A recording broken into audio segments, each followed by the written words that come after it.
안녕하십니까. 오늘 웹 심포지움 포타시움 바인더스 올드 앤 뉴에 참석해 주신 여러 선생님들 감사 말씀드립니다. 저는 한양대학병원 신장내과의 김근호입니다. 아직 여러 가지 상황이 불안정함에도 불구하고 오늘 평일 저녁에 시간 내주셔서 이렇게 참여해 주신 여러 선생님들 환영합니다. 오늘 그 심포지움의 주제는 하이퍼캘레미아가 되겠습니다. 하이퍼캘레미아는 우리 내과 의사 또 신장내과 선생님들의 특화된 전문 분야라고 할 수 있죠. 그래서 특히 그 하이퍼캘레미아가 심장병 또 신장병에서 공이 문제가 되는 가운데 국내에서 새로운 치료 방법이 대두되면서 많이 주목받고 있는데 그에 발맞춰서 다소 조금 늦은 감은 있지만 우리나라에서도 우리 현실에 맞게 한번 이러한 부분에 대해서 좀 다뤄봐야 되겠다라고 생각했습니다. 그래서 그를 위해서 오늘 세 분의 저명하신 교수님들을 모시고 세 가지 강의 주제에 대해서 듣고 또 함께 여러분들과 질문, 토의하는 시간을 갖도록 하겠습니다. 그래서 그런 그 전반적인 내용에 대해서 제가 먼저 간략하게 서론 겸해서 소개 말씀, 오늘 그 심포지움의 취지에 대해서 간단히 슬라이드 5장으로 요약해서 말씀드리도록 하겠습니다. 아시는 바처럼 CKD, 크로닉 키드니 디지즈가 이제 스테이지 1부터 5까지 진행할수록 GFR 감소에 따른 포타슘 배설이 저하되기 때문에 하이퍼캘레미아 빈도가 이와 같이 크게 증가합니다.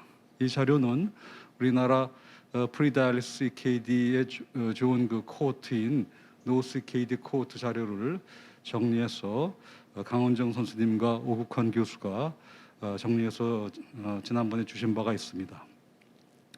흥미로운 것은 이 CKD 환자들에서 대부분 RAS 이니비터, RAS 블라케이드를 사용하고 있다는 거죠. ACE 이니비터, ARB 그리고 스피로놀락톤을 이와 같은 비율로 CKD 환자에서 전체 그 스테이지에 걸쳐서 많이 그 처방되고 있습니다. 특히 ARB의 경우는 어드밴스 CKD 스테이지 4, 5임에도 불구하고 80% 가까운 환자에서 처방받고 있기 때문에 아시는 바처럼 CKD 자체가 포타슘 배설이 안 돼서 하이퍼캘레미아 취약한데 ARB, ACE 이니비터 등 RAS 이니비터를 처방하게 되면은 역시 하이퍼캘레미아를 피하기 어려운 그런 문제가 있을 수가 있겠습니다. 그래서 CKD 환자에서 하이퍼캘레미아가 이제 합병되는 그런 환자를 만나면 여러분들 어떻게 하십니까? 그래서 아마도 시럼 포타슘 농도가 얼마나 높은가에 따라서 만약 5mmol per 리터 정도로 그다지 심한 하이퍼캘레미아가 뚜렷하지 않다면 높은 정도라면은 다이어터리 포타슘 리스트릭션을 아마 하겠고 시럼 포타슘이 6.5 이상으로 아주 심한 하이퍼캘레미아다. 그래서 부정맥을 우려할 정도라면은 당연히 그 RAS 이니비터 약물도 끊고 적극적으로 포타슘을 낮추는 포타슘 로어링 에이전트를 사용할 수 있겠습니다. 아마 그 중간 정도에서는 다양한 옵션이 있는데 이러한 부분에 대해서 오늘 한번 검토해보고 토의해보는 시간이 될 것 같습니다. 중요한 것은 카디오 리날 프로텍션을 위해서 RAS 이니비터를 사용하는데 그 카디오 리날 프로텍션 그 아웃컴이 RAS 이니비터의 그 용량 의존적으로 그 베네핏을 얻을 수 있다는 자료가 있습니다. 이 자료는 타입 2 DM 환자에서 다이아베틱 네프로패티의 그 리날 아웃컴을 개선시키고자 ACE 이니비터 혹은 ARB 등을 투여해서 그 알부미누리아를 그 감소시킴으로써 많이 감소시킬수록 리날 아웃컴이 개선된다는 것인데 보시는 것처럼 여러 그 용량 의존적으로 ACE 이니비터 혹은 ARB를 투여했을 때 리날 아웃컴을 개선시킨다라는 그 당뇨병 환자에서의 그 여러 그 임상 시험 자료들을 모아본 그 자료입니다.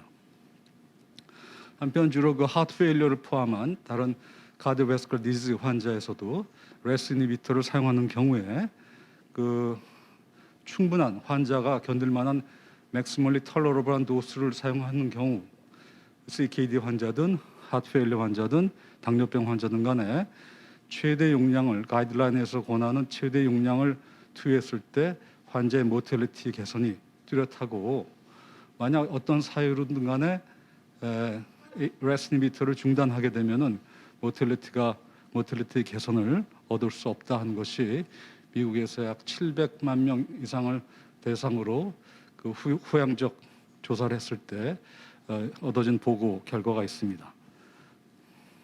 따라서 하이퍼캘레미아가 있다, 하이퍼캘레미아도 없으면서 레스 이니비터를 사용할 수 있을 때 환자 아웃컴이 제일 좋겠지만, 하이퍼캘레미아가 있더라도 레스 이니비터를 사용하지 않는 것보다는 유지할 때 환자의 그 서바이벌을 개선시킬 수 있다라는 이제 보고가 있었죠.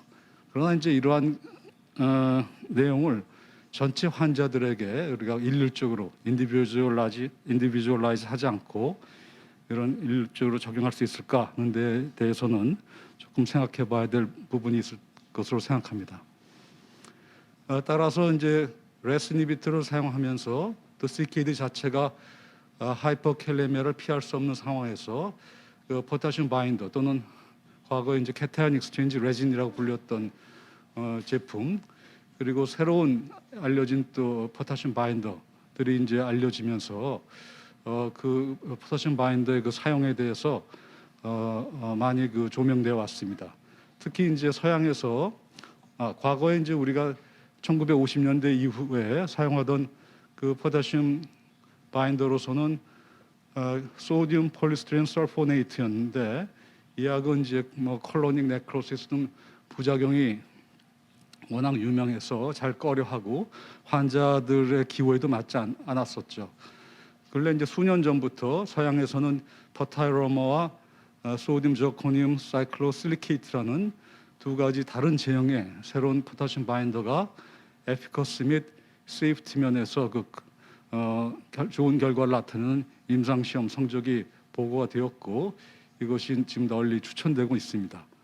그러나 아직까지 우리나라에서 이 약은 사용되기가 어렵고, 왜냐하면은 제가 찾아본 바로는 이 코스트가 우리가 현재 사용하고 있는 우리나라에서 사용 중인 캘슘 폴리스티린 설포네이트에 비해서 한 40배 이상 비싸기 때문에 제가 보기에는 수년 내에 우리나라에서 도입되기는 어렵고, 한편 실질적으로 우리가 사용하는 것이 캘슘 폴리스티린 설포네이트인데, 이 약의 과연 에피커시와 그 세이프티 면에서 제대로 잘 검토된 바가 실질적으로 없기 때문에 우리는 이러한 현재 현실을 한번 잘 돌이켜보고, 주로 오늘 심포지움에서는 이 CPS에 대해서 다시 한번 검토하면서 또 새로운 약제와 한번 비교해보는 그런 시간을 가졌으면 하는 취지에서 오늘 심포지움을 준비해보게 되었습니다. 예, 그럼 이상으로 제가 서론을 마치고 각 선생님께 강의를 부탁드리고, 또 청중들께서는 자유롭게 그 질문, 궁금하신 점을 입력해서 올려주시면 주어진 시간 내에 되도록 모두 소화해서 같이 의논해 보도록 하겠습니다. 예, 감사합니다.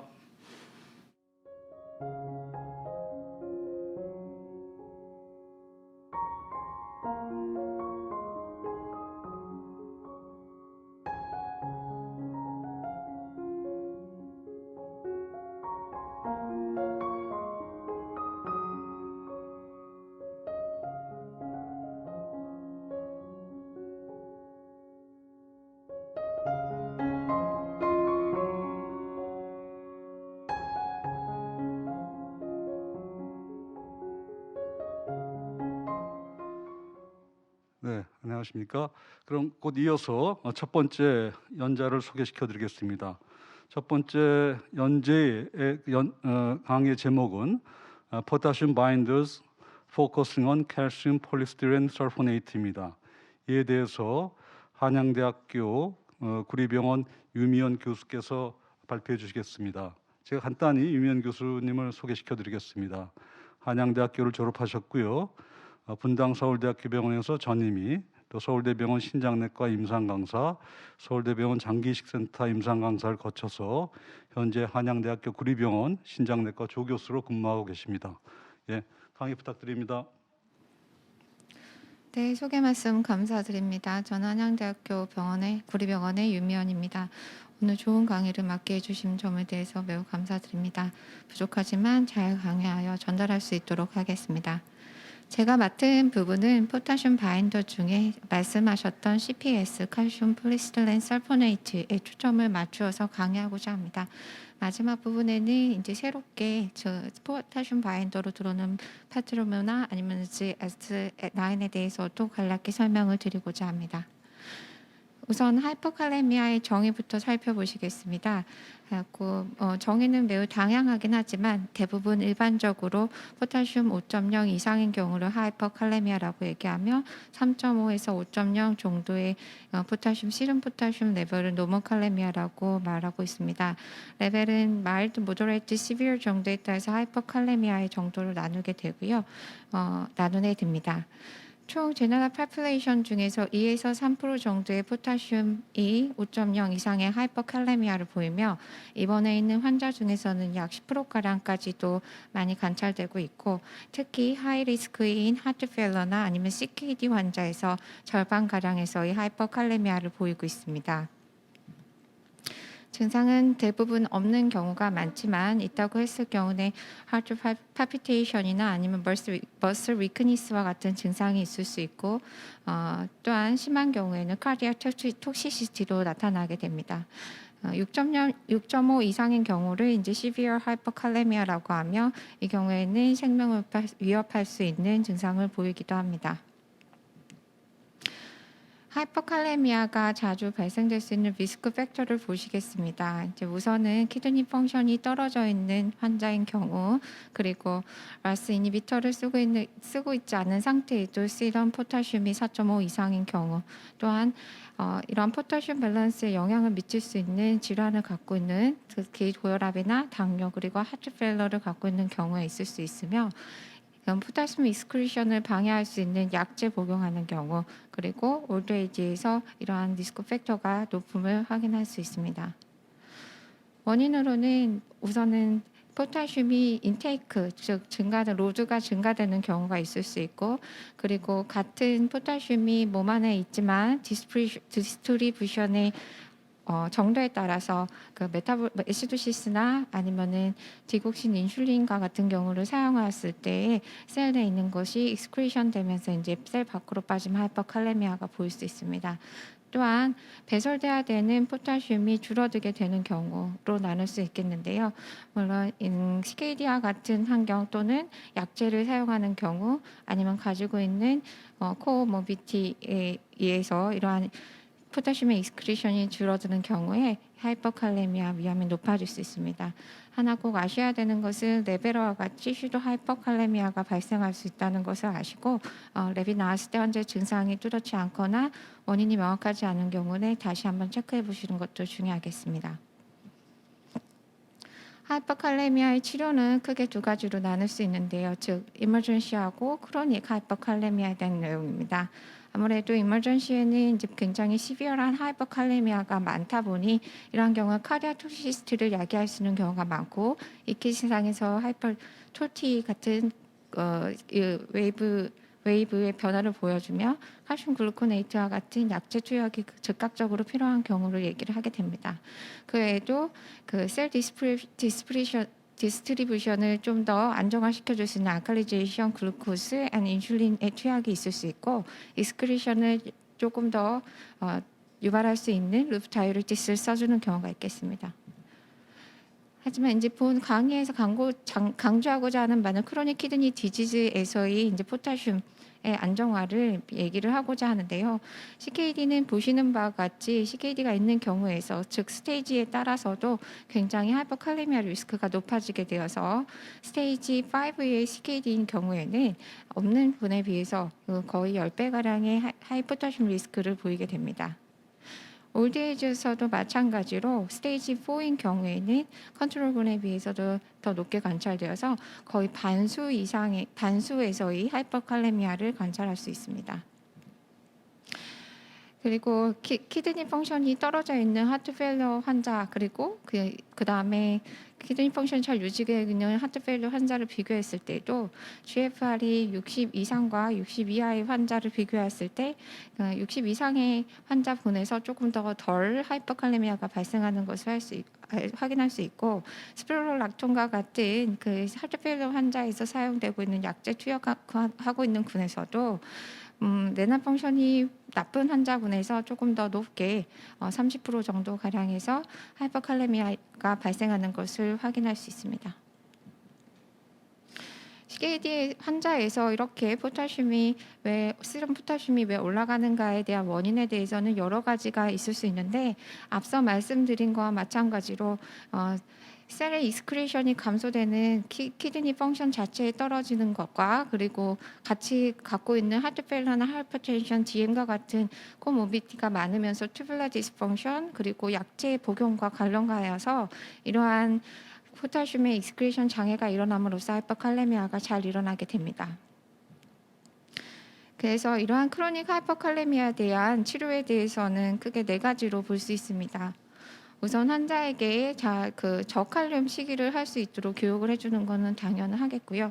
그 다음에 라스 이니비터와 같은 약제의 사용을 줄여주거나 끊는 것을 고려해 보시고, 그리고 이러한 포타슘의 익스크리션을 도울 수 있는 포타슘 바인더나 루프 다이우레티스를 사용하는 것을 추천을 드리죠.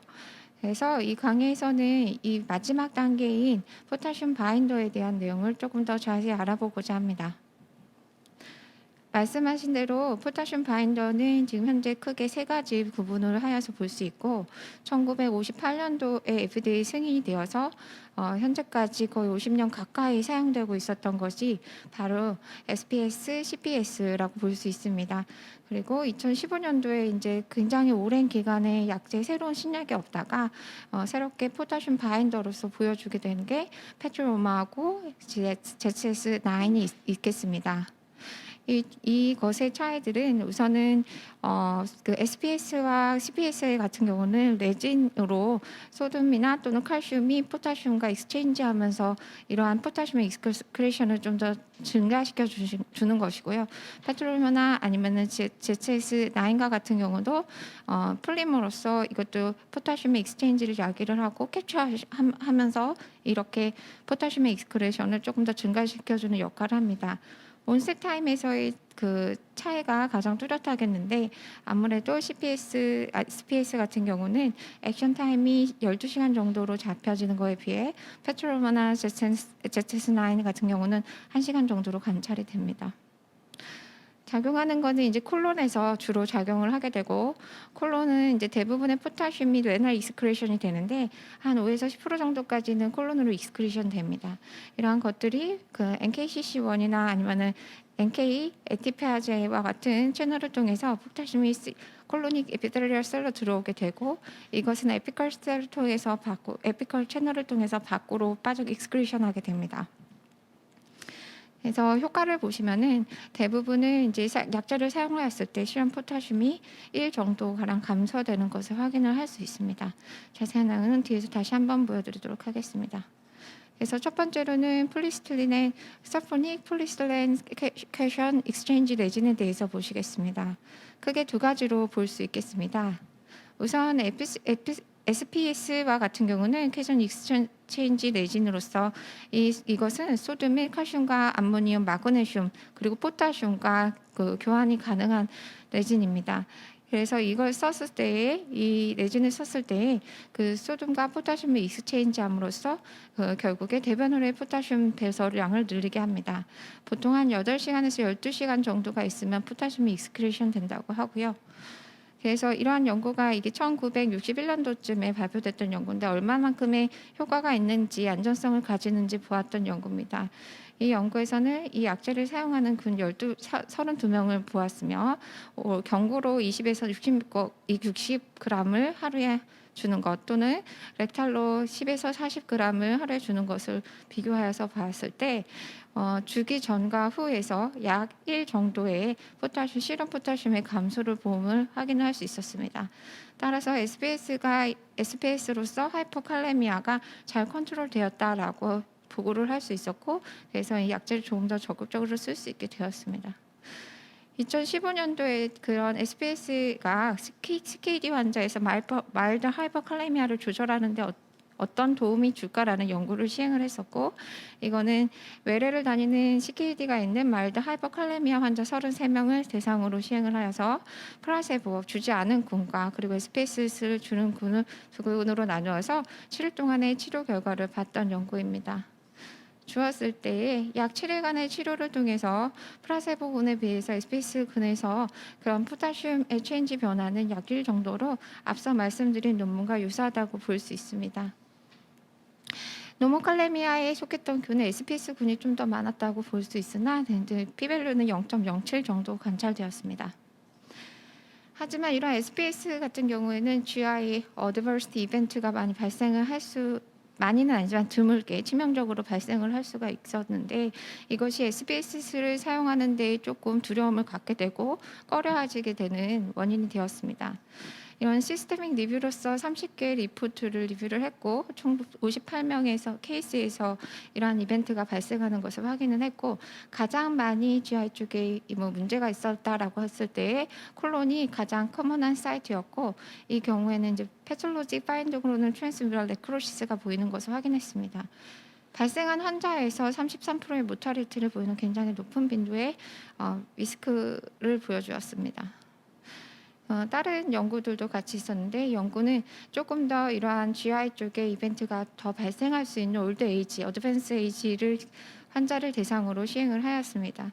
66세 이상의 환자에서 SPS를 복용했던 환자군을 대상으로 연구를 하였고요.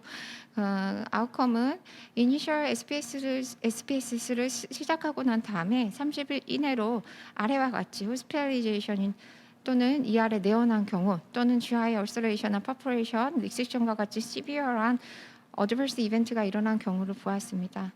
그랬을 때 입원한 경우는 이제 물론 SPS를 사용하는 군에서 조금 더 유의하게 증가되는 것을 확인을 할 수 있었지만 그래도 GI 얼서레이션, 릭섹션과 같은 크게 시비어한 어드버스 이벤트는 유의하게 증가되지 않은 것을 확인을 할 수 있었고 다만 인테스티널 이스케미아 정도의 경우에서는 다소 높게 관찰되는 것을 확인할 수 있었습니다. SPS를 사용할 때 아까 말씀드렸던 온셋 타임이 12시간 정도라 다소 늦은 온셋 타임이라고 생각을 할 수 있고 그리고 인테스티널 네크로시스가 어드버스 이벤트로 있기 때문에 사용하기에 조금 부적합하지 않을까 해서 이러한 연구들이 계속 이루어져 왔는데요. 보았을 때 60g 정도를 사용했을 때 총 약 1.2 정도 감소를 보였고 그리고 4시간 안에도 1 정도까지의 감소는 보이진 않았지만 0.6 몰퍼리의 감소를 보여주어서 충분히 에피카시가 있다고 설명을 할 수 있었고요.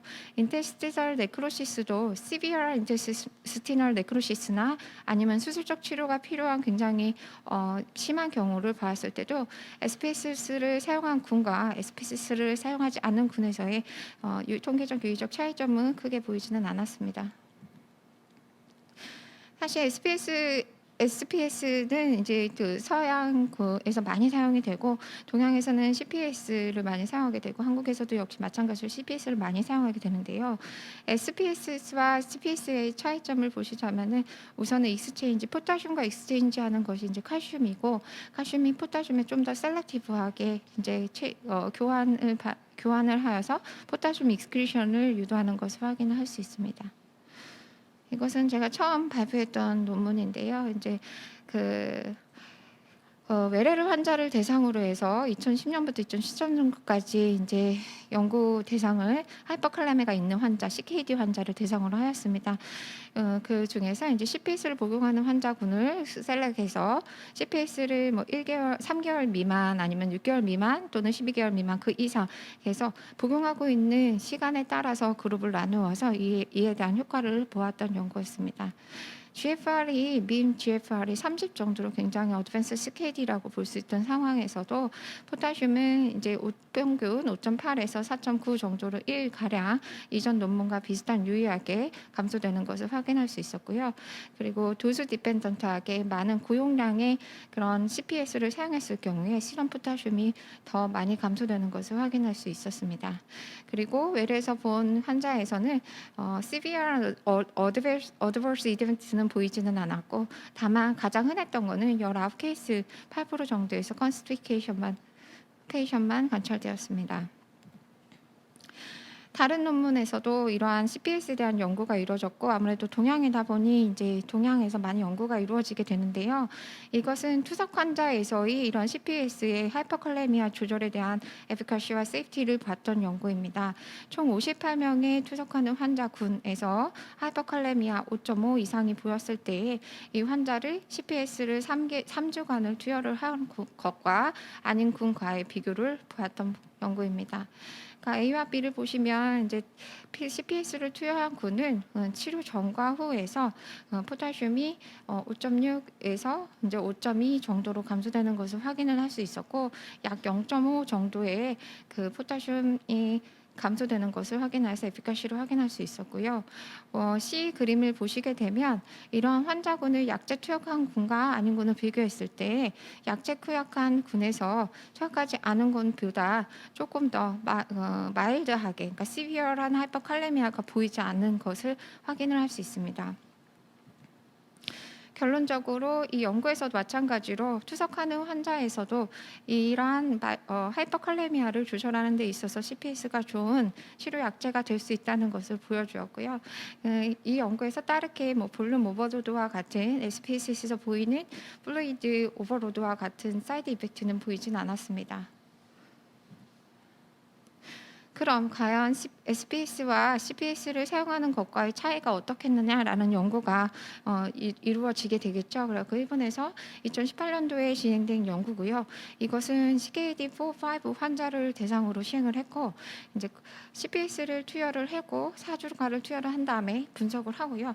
그 다음에 다시 스위치해서 CPS 투여를 했던 사람은 SPS로, 그리고 SPS를 투여했던 사람은 CPS로 변화하여서 다시 4주간 투여한 이후에 세컨드 아날라이시스를 했던 연구입니다.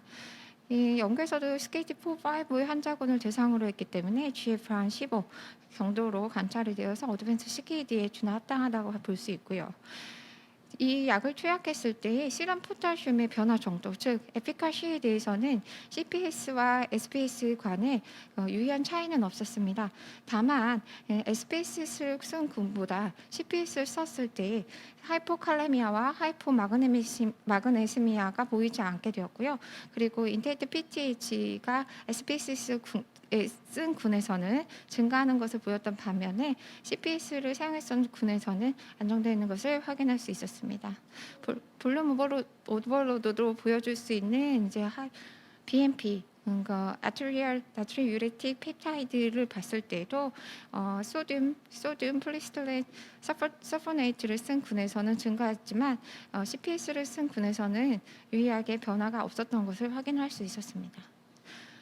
CPS에 대한 연구는 사실 많지는 않고 그에 대한 이제 어드버스 이펙트가 크지는 않다고는 했지만 굉장히 드물지만 그래도 칼슘플리스톨렌 서포네이트를 복용하고 나서 급성으로 대상 괴사가 된 예도 한 예 보고된 바 있기 때문에 약제 사용하실 때 그래도 완전히 안전하다라고 생각하기보다는 사용하시면서 사이드 이펙트나 이런 것도 생길 수 있음을 알고 계시는 건 중요할 것 같습니다.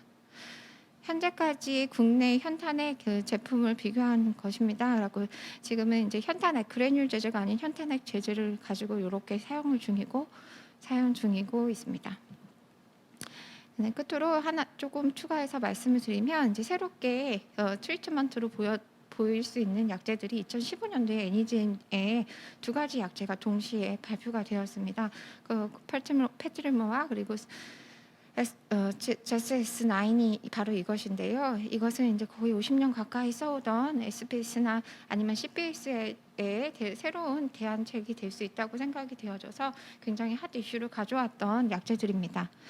약재들은 이제 우선 페트리모부터 보시면 이거는 소듐이 없는 그리고 흡수되지 않는 오르가닉한 포타슘 바인딩 폴리머라고 볼 수 있고 굉장히 작은 파우더로 져 있습니다. 그래서 이것도 역시 마찬가지로 디스타콜론 쪽에서 포타슘과 칼슘이 익스체인지를 함으로써 포타슘의 배설을 야기하게 됩니다. 그 총 크게 세 가지 연구, 클리니컬 스터디가 진행된 바가 있고 이 세 가지 연구를 진행했을 때 보통 이제 하나당 8.4g 정도의 양이 들어 있을 때 그 정도에서는 한 0.3에서 0.5 정도의 시름 포타슘 레벨이 감소하게 되고요. 그거에 더블링해서 쓴 경우에는 한 0.5에서 1 정도까지도 감소가 될 수 있고 마일드 하이퍼칼레미아보다 이제 모더레이트 쪽에서 조금 더 많은 시름 포타슘 레벨의 감소를 야기하는 것을 확인할 수 있습니다. 어드버스 이벤트로도 컨스피케이션과 같은 그 GI 트러블이 발생을 잘 한다고는 합니다.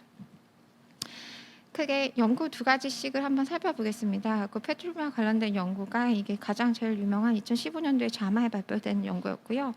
총 이제 멀티센터에서 오픈 라벨로 그 다음에 RCT를 통해서 시행했던 그 연구입니다. 외래 환자 306명을 대상으로 시행을 했고 이 환자들은 대상군이 모두 라스 이니비터를 복용하고 있고 그리고 타입 2 DM을 갖는 환자에서 GFR 15에서 60 사이의 환자를 대상으로 하였습니다. 이 환자군을 마일드 하이퍼칼레미아와 모더레이트 하이퍼칼레미아로 나누어서 이 각각의 그 페트로물을 투약한 이후의 에피카시 그리고 어드버스 이벤트를 확인했던 연구입니다. 베이스라인에 비해서 4주가 지났을 때에 모두 다 유의하게 그 시럼 포타슘 레벨이 감소되는 것을 확인을 할 수 있었고요. 그리고 그 이후 4주 이후부터 52주 가까이 약제를 사용함으로써 메인턴스 도주를 사용했을 때에도 이러한 포타슘 마일드 하이퍼칼레미아나 모더레이트 하이퍼칼레미아 있던 환자들은 모두 다 5.0 미만으로 잘 조절되는 것이 확인되었습니다. 폴로업 기간에 약제를 끊었을 때는 다시 리바운드 돼서 포타슘이 다시 하이퍼칼레미아가 유도되는 것을 확인까지 하였습니다. 가장 많았던 어드버스 이벤트로는 그 하이퍼마그네세미아가 제일 많이 관찰되었고요. GI 트러블 중에서 가장 큰 했던 것은 컨스피케이션이었습니다. 그 외에도 하이퍼칼레미아도 5.6%에서 발생을 하였습니다.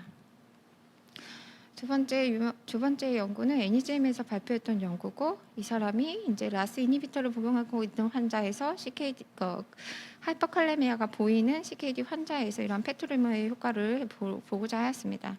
총 240명의 CKD 3, 4 페이션트를 인로를 하였고요. 그러고 난 다음에 이제 이 것에 대해서 우선 4주간의 인텐시브한 치료를 시행을 했고 그 이후에 다시 폴로잉 되는 8주 동안에 어떤 군에서는 약제를 끊고 어떤 군에서는 약제를 쓰고라고 하여서 이러한 결과를 살펴보았습니다. 총 4주간 썼을 때에는 76%의 환자에서 이러한 포타슘 레벨이 노모 칼레미아를 보이는 것이 76%에서 관찰이 되었습니다. 그리고 유의할 점은 데이 3째에도 이미 벌써 시름 포타슘 레벨이 1 정도 감소가 되어서 그래도 온스타임 굉장히 초반에 3일 내로 안정되게 포타슘을 조절할 수 있음을 확인을 할 수 있었습니다. 그 이후에 이제 팔로우 기간 총 8주간을 보았을 때에도 플라세보 쓰지 않았던 군에 비해서 페트리물을 사용했던 군이 이러한 풀 하이퍼칼레미아 이벤트가 없는 것을 확인할 수 있었고 페트리물을 사용했던 군에서는 5.1 이상 보였던 환자군이 40%인 반면에 플라세보 군에서는 90%까지 관찰되는 것을 확인할 수 있었습니다. 여기서는 이제 가장 흔했던 그 어드버스 이벤트는 컨스피케이션으로 관찰이 되었습니다. 그래서 비교적 안전하게 페트루머가 효과적으로 크로닉 하이퍼칼레미아, CKD 환자에서 크로닉 하이퍼칼레미아에 대한 치료에 대안이 될 수 있음을 두 연구를 통해서 보여주었습니다. 두 번째로 이제 ZS9에 대해서 보시겠습니다. 이것은 이제 클리스탈린 그 락틱 스트럭처를 가진 포타슘을 트랩할 수 있는 어떤 폴리머라고 보시면 될 것 같습니다. 갖고 안쪽에 있는 칼륨을 이 안으로 이제 바인딩하여서 이걸 캡처해서 그 다음에 스톨로 익스크리션하는 작용을 하게 되고요. 이 효과는 SPS에 비교해서 거의 10배 가량으로 높다고 볼 수 있습니다. 그래서 굉장히 강력하다고 볼 수 있습니다. 이와 관련한 간략한 두 가지 연구를 보여드릴 텐데요. 첫 번째 2015년도에 발표한 NEJM에서 보여줬던 연구입니다. 멀티센터에서 시행했던 연구들이었고 총 753명의 환자들을 대상으로 하였습니다. 하이퍼칼레미아가 있는 환자군에서 이러한 ZS9을 사용하였을 때 그 도주에 따른 변화 그리고 그 팔로업 기관에 대해서 보시겠습니다. 환자군은 CKD 환자가 거의 반수 이상에서 관찰이 되었었고요.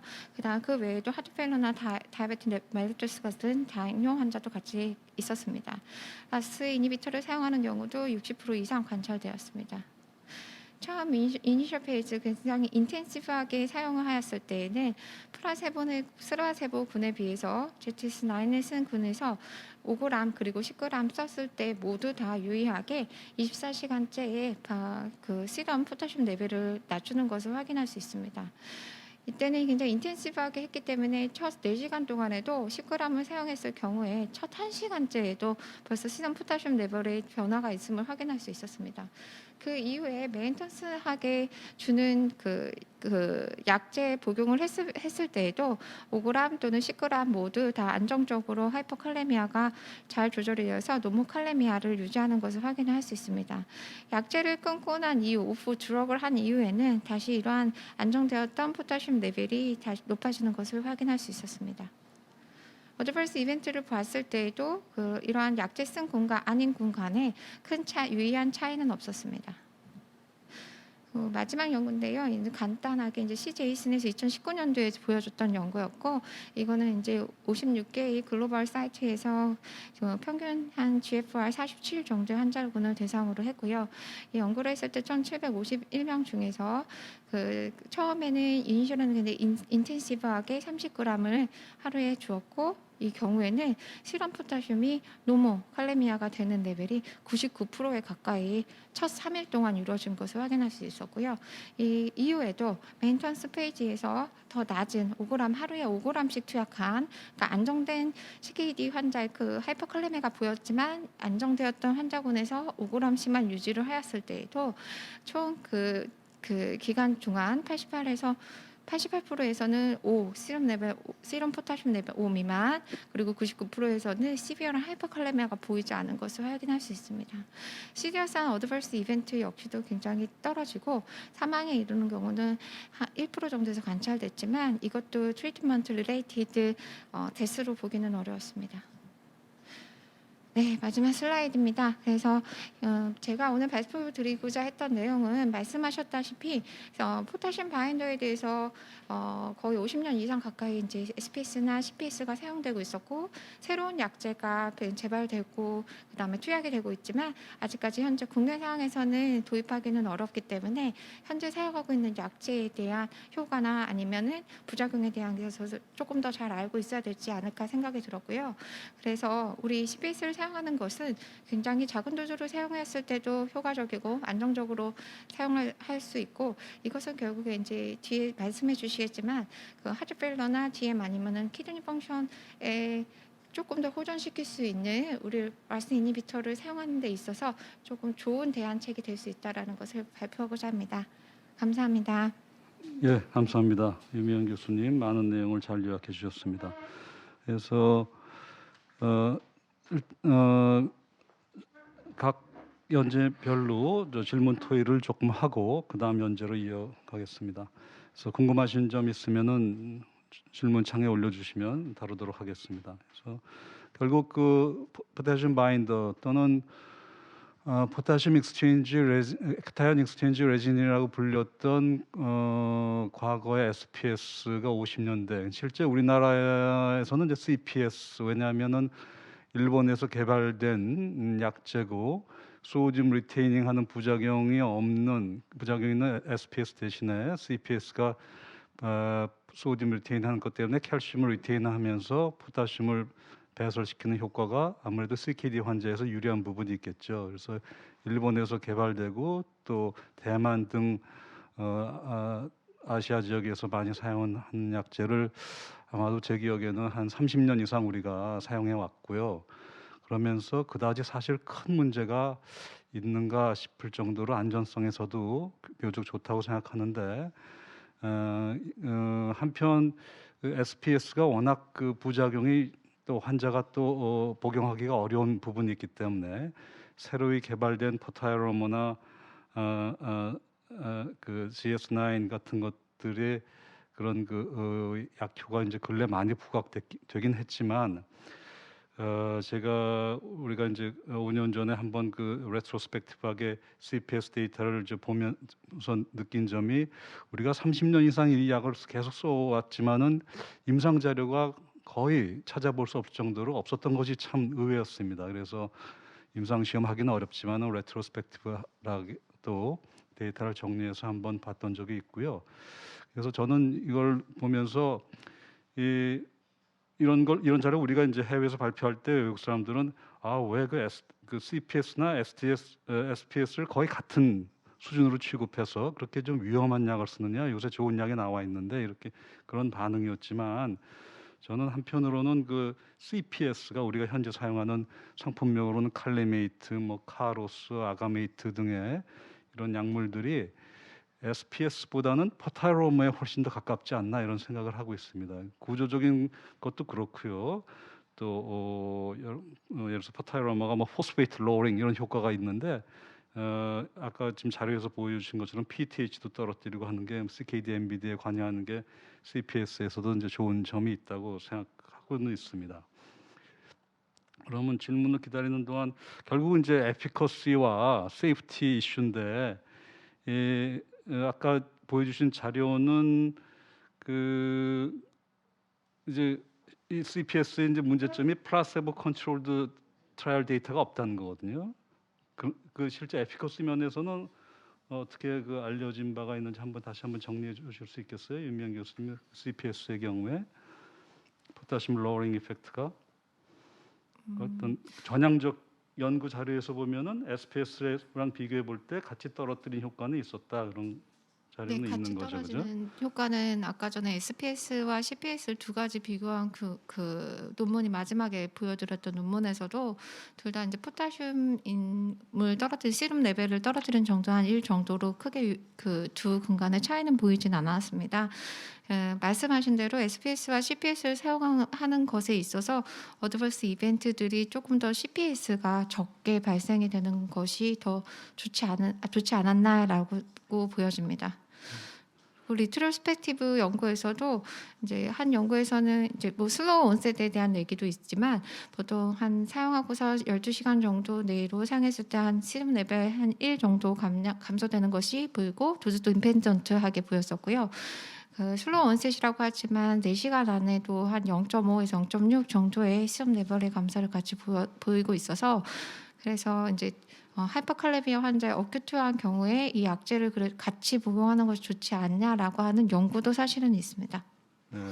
그래서 onset of action에 관련해서는 아마도 지금 빨리 작용하는 약물의 대표가 새로 나온 약제 중에 그 소디움 저코늄 사이클로실리케이트인데 그거는 그 레진이라고 하기에는 레진은 아니고 보여주신 대로 크리스탈 스트럭처로 마치 그 그물망처럼 생겨 있는 포타슘을 셀렉티브하게 트래핑하는 그런 거거든요. 그러면서 작용이 포타이로모나 그 CPS는 주로 디스틸 콜론에 작용해서 포타슘 분비를 자극하지만 이 SGC의 경우는 전체 GI 트랙에 걸쳐서 쭉 내려오면서 스타막부터 포타슘을 트래핑하기 때문에 그래서 작용이 빨리 1시간 내에 시작되는, 그래서 이제 어큐트 하이퍼칼레미아 때도 쓸 수 있다라고 해외에서는 얘기하는 것 같습니다.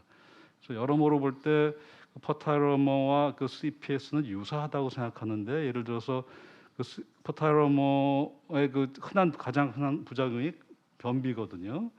그 변비의 그러니까 임상 시험에서 보면은 되게 변비 빈도가 어느 정도 보고가 돼 있었죠. 아까 보여주신 거. 한 7% 정도에서 관찰되었습니다. 예, 7%또 어떤 데 보면 한 11%뭐 이렇게 네. 제가 그 사이에 써 있었던 것 같은데 프로스펙티브 스타디니까 아마 정확했을 것 같고 저희가 지금 유명 교수가 발표하신 그 레트로스펙티브 데이터에서 보면 CPS 경우 이제 8%, 그건 이제 아무래도 의무 기록 후양적이니까 이제 언더 에스티메이션 되긴 했죠. 근데 그렇다고 해서 이제 그 퍼타라모도 역시 비슷하게 그 변비 같은 부작용이 있어서 그런 유사한 애드버스 이벤트 프로파일이 좀 있다고 보여집니다.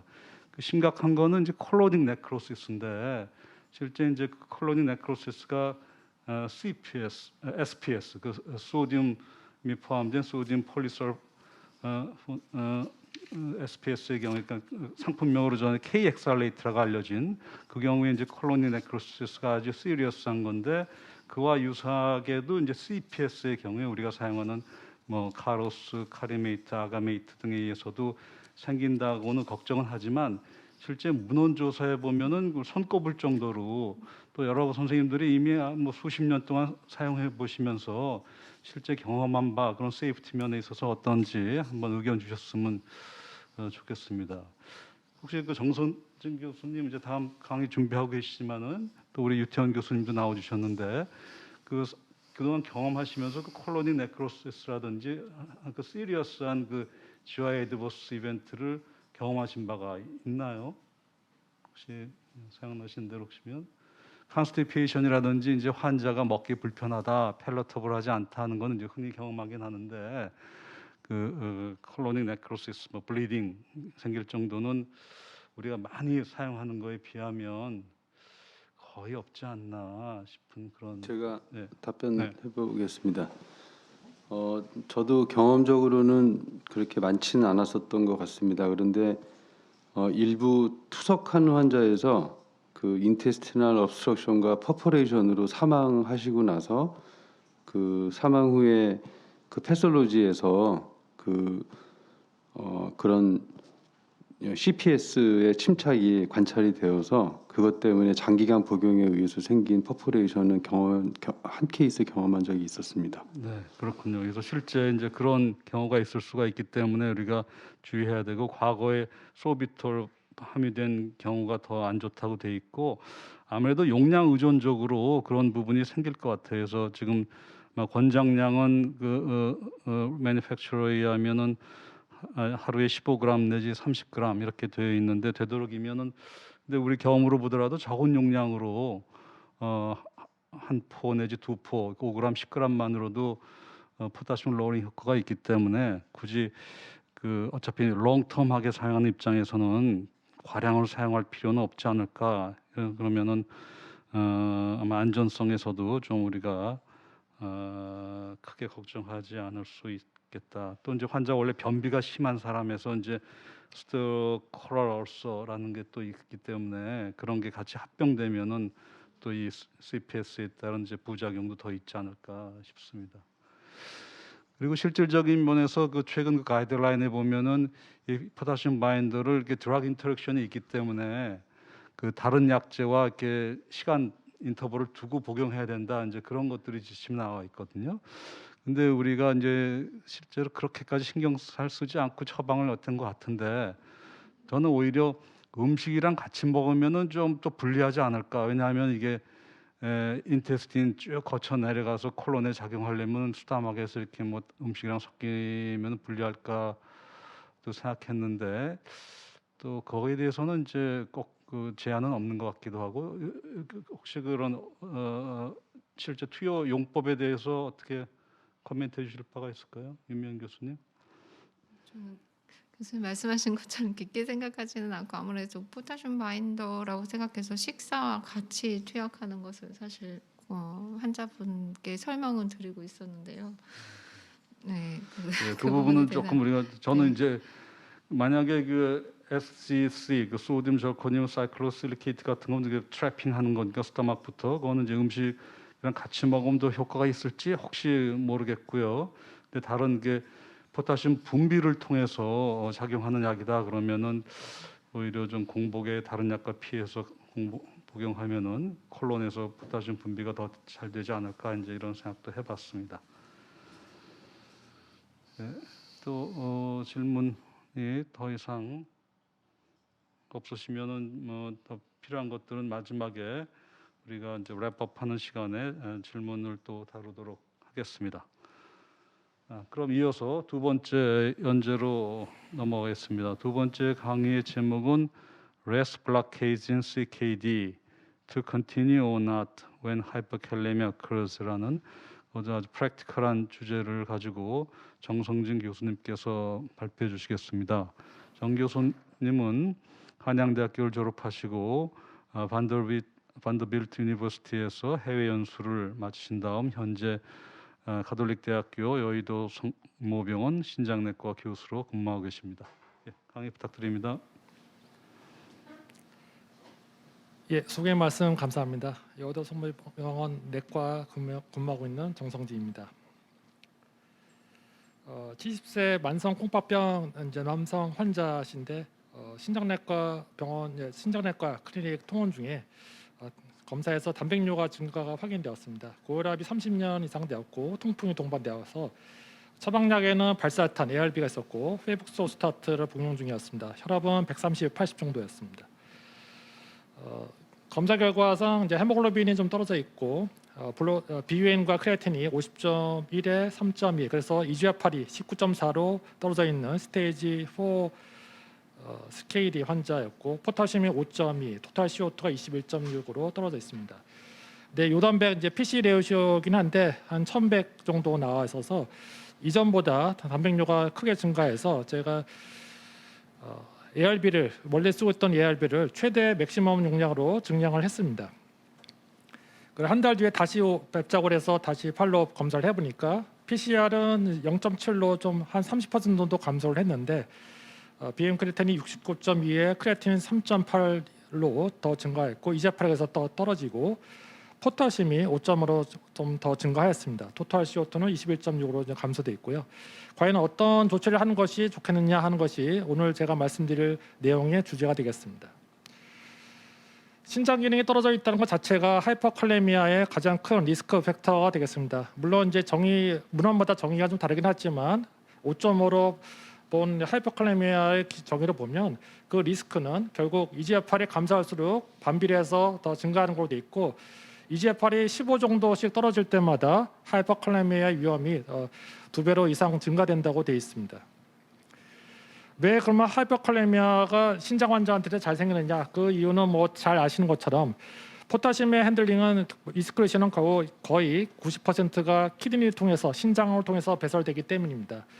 우리가 신장에서의 포타슘 핸들링을 이제 알아보면 제일 간단하게 우리가 제일 중요하게 생각하는 사구체 역와열, 튜블 요세관의 튜블라 플로우 레이트가 제일 중요하고 또 세 번째는 소디움이 디스탈 네프론까지 내려가는 양, 딜리버리 양이 중요하겠고 네 번째는 알도스테론에 의한 작용에 의한 그 디스탈 네프론의 인액, 소디움 에피셀리아 소디움 채널과 포타슘 채널의 익스프레션 정도가 또 중요하겠고 마지막으로는 소변의 pH가 이런 신장 내의 포타슘 핸들링의 가장 중요한 요소가 되겠습니다.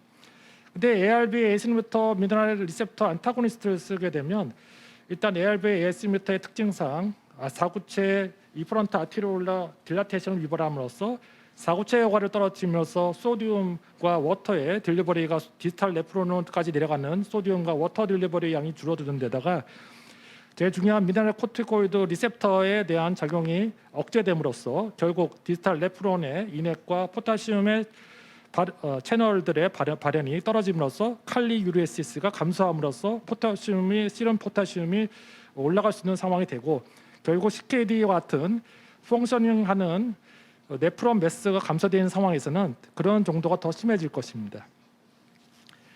하이퍼칼레미아 리스크 팩터로 아까 유명 교수님이 잠시 얘기해 주셨는데 우리가 이제 또 문헌을 찾아보면 이런 하이퍼칼레미아가 특히 발생하기 쉬운 리스크 팩터 6개를 꼽으라면 신장 기능 저하뿐만 아니라 남성인 경우 기저 베이스라인 시름 포타슘 레벨, 당뇨병이 동반된 경우, 신부전이 동반된 경우, 칼륨 보존 이뇨제를 사용하고 있는 경우가 되겠습니다. 또 하나는 사실 우리가 ARB, 에이스리모를 사용하면서 생길 수 있는 부작용 중에 하나는 사실 하이퍼칼레미아뿐만 아니라 어큐트 인저리가 되겠는데 통계적으로 보면 사실 어큐트 인저리보다는 하이퍼칼레미아가 훨씬 더 흔하게 발생할 수 있다고 되어 있습니다.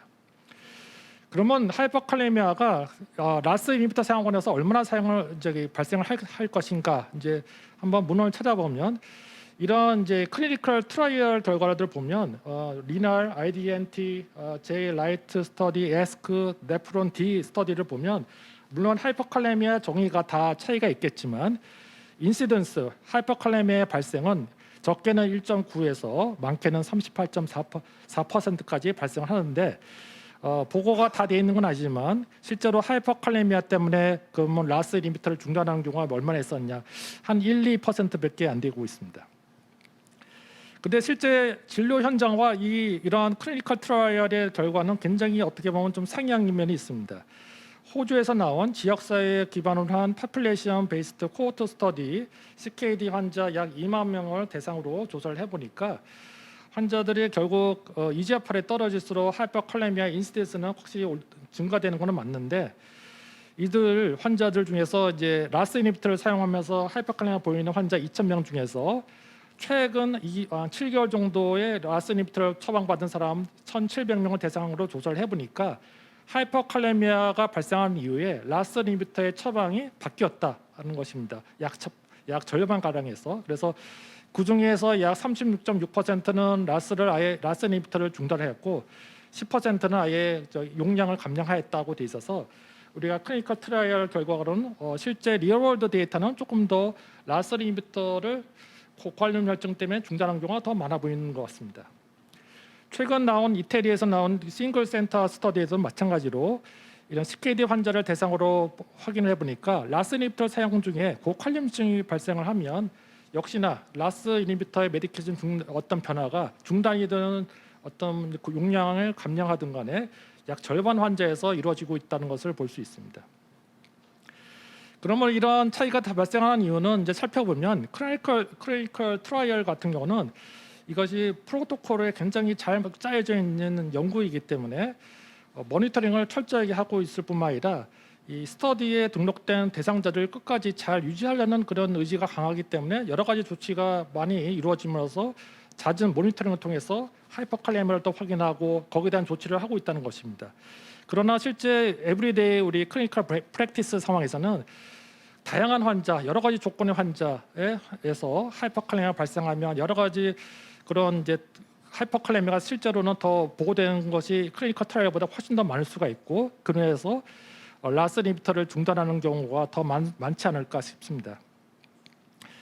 실제 가이드라인에서는 그렇지만 라스 이니비터를 계속 쓰라는 거고 실제 우리가 임상 진료 현장에서는 또 불가피하게 끊는 경우가 많은데 사실 이 하이퍼칼레미아가 발생하고 나서 이제 이루어지는 이제 결과물은 라스 이니비터를 최대 용량을 쓰고 있는 환자에 반해서 라스 이니비터를 결국 용량을 감량하거나 중단하는 경우가 거의 절반, 조금 모자르게 쓰는 이제 라스 이니비터를 쓰는 경우에서는 약 30% 환자에서 라스 이니비터가 중단되고 있다고 알려져 있습니다.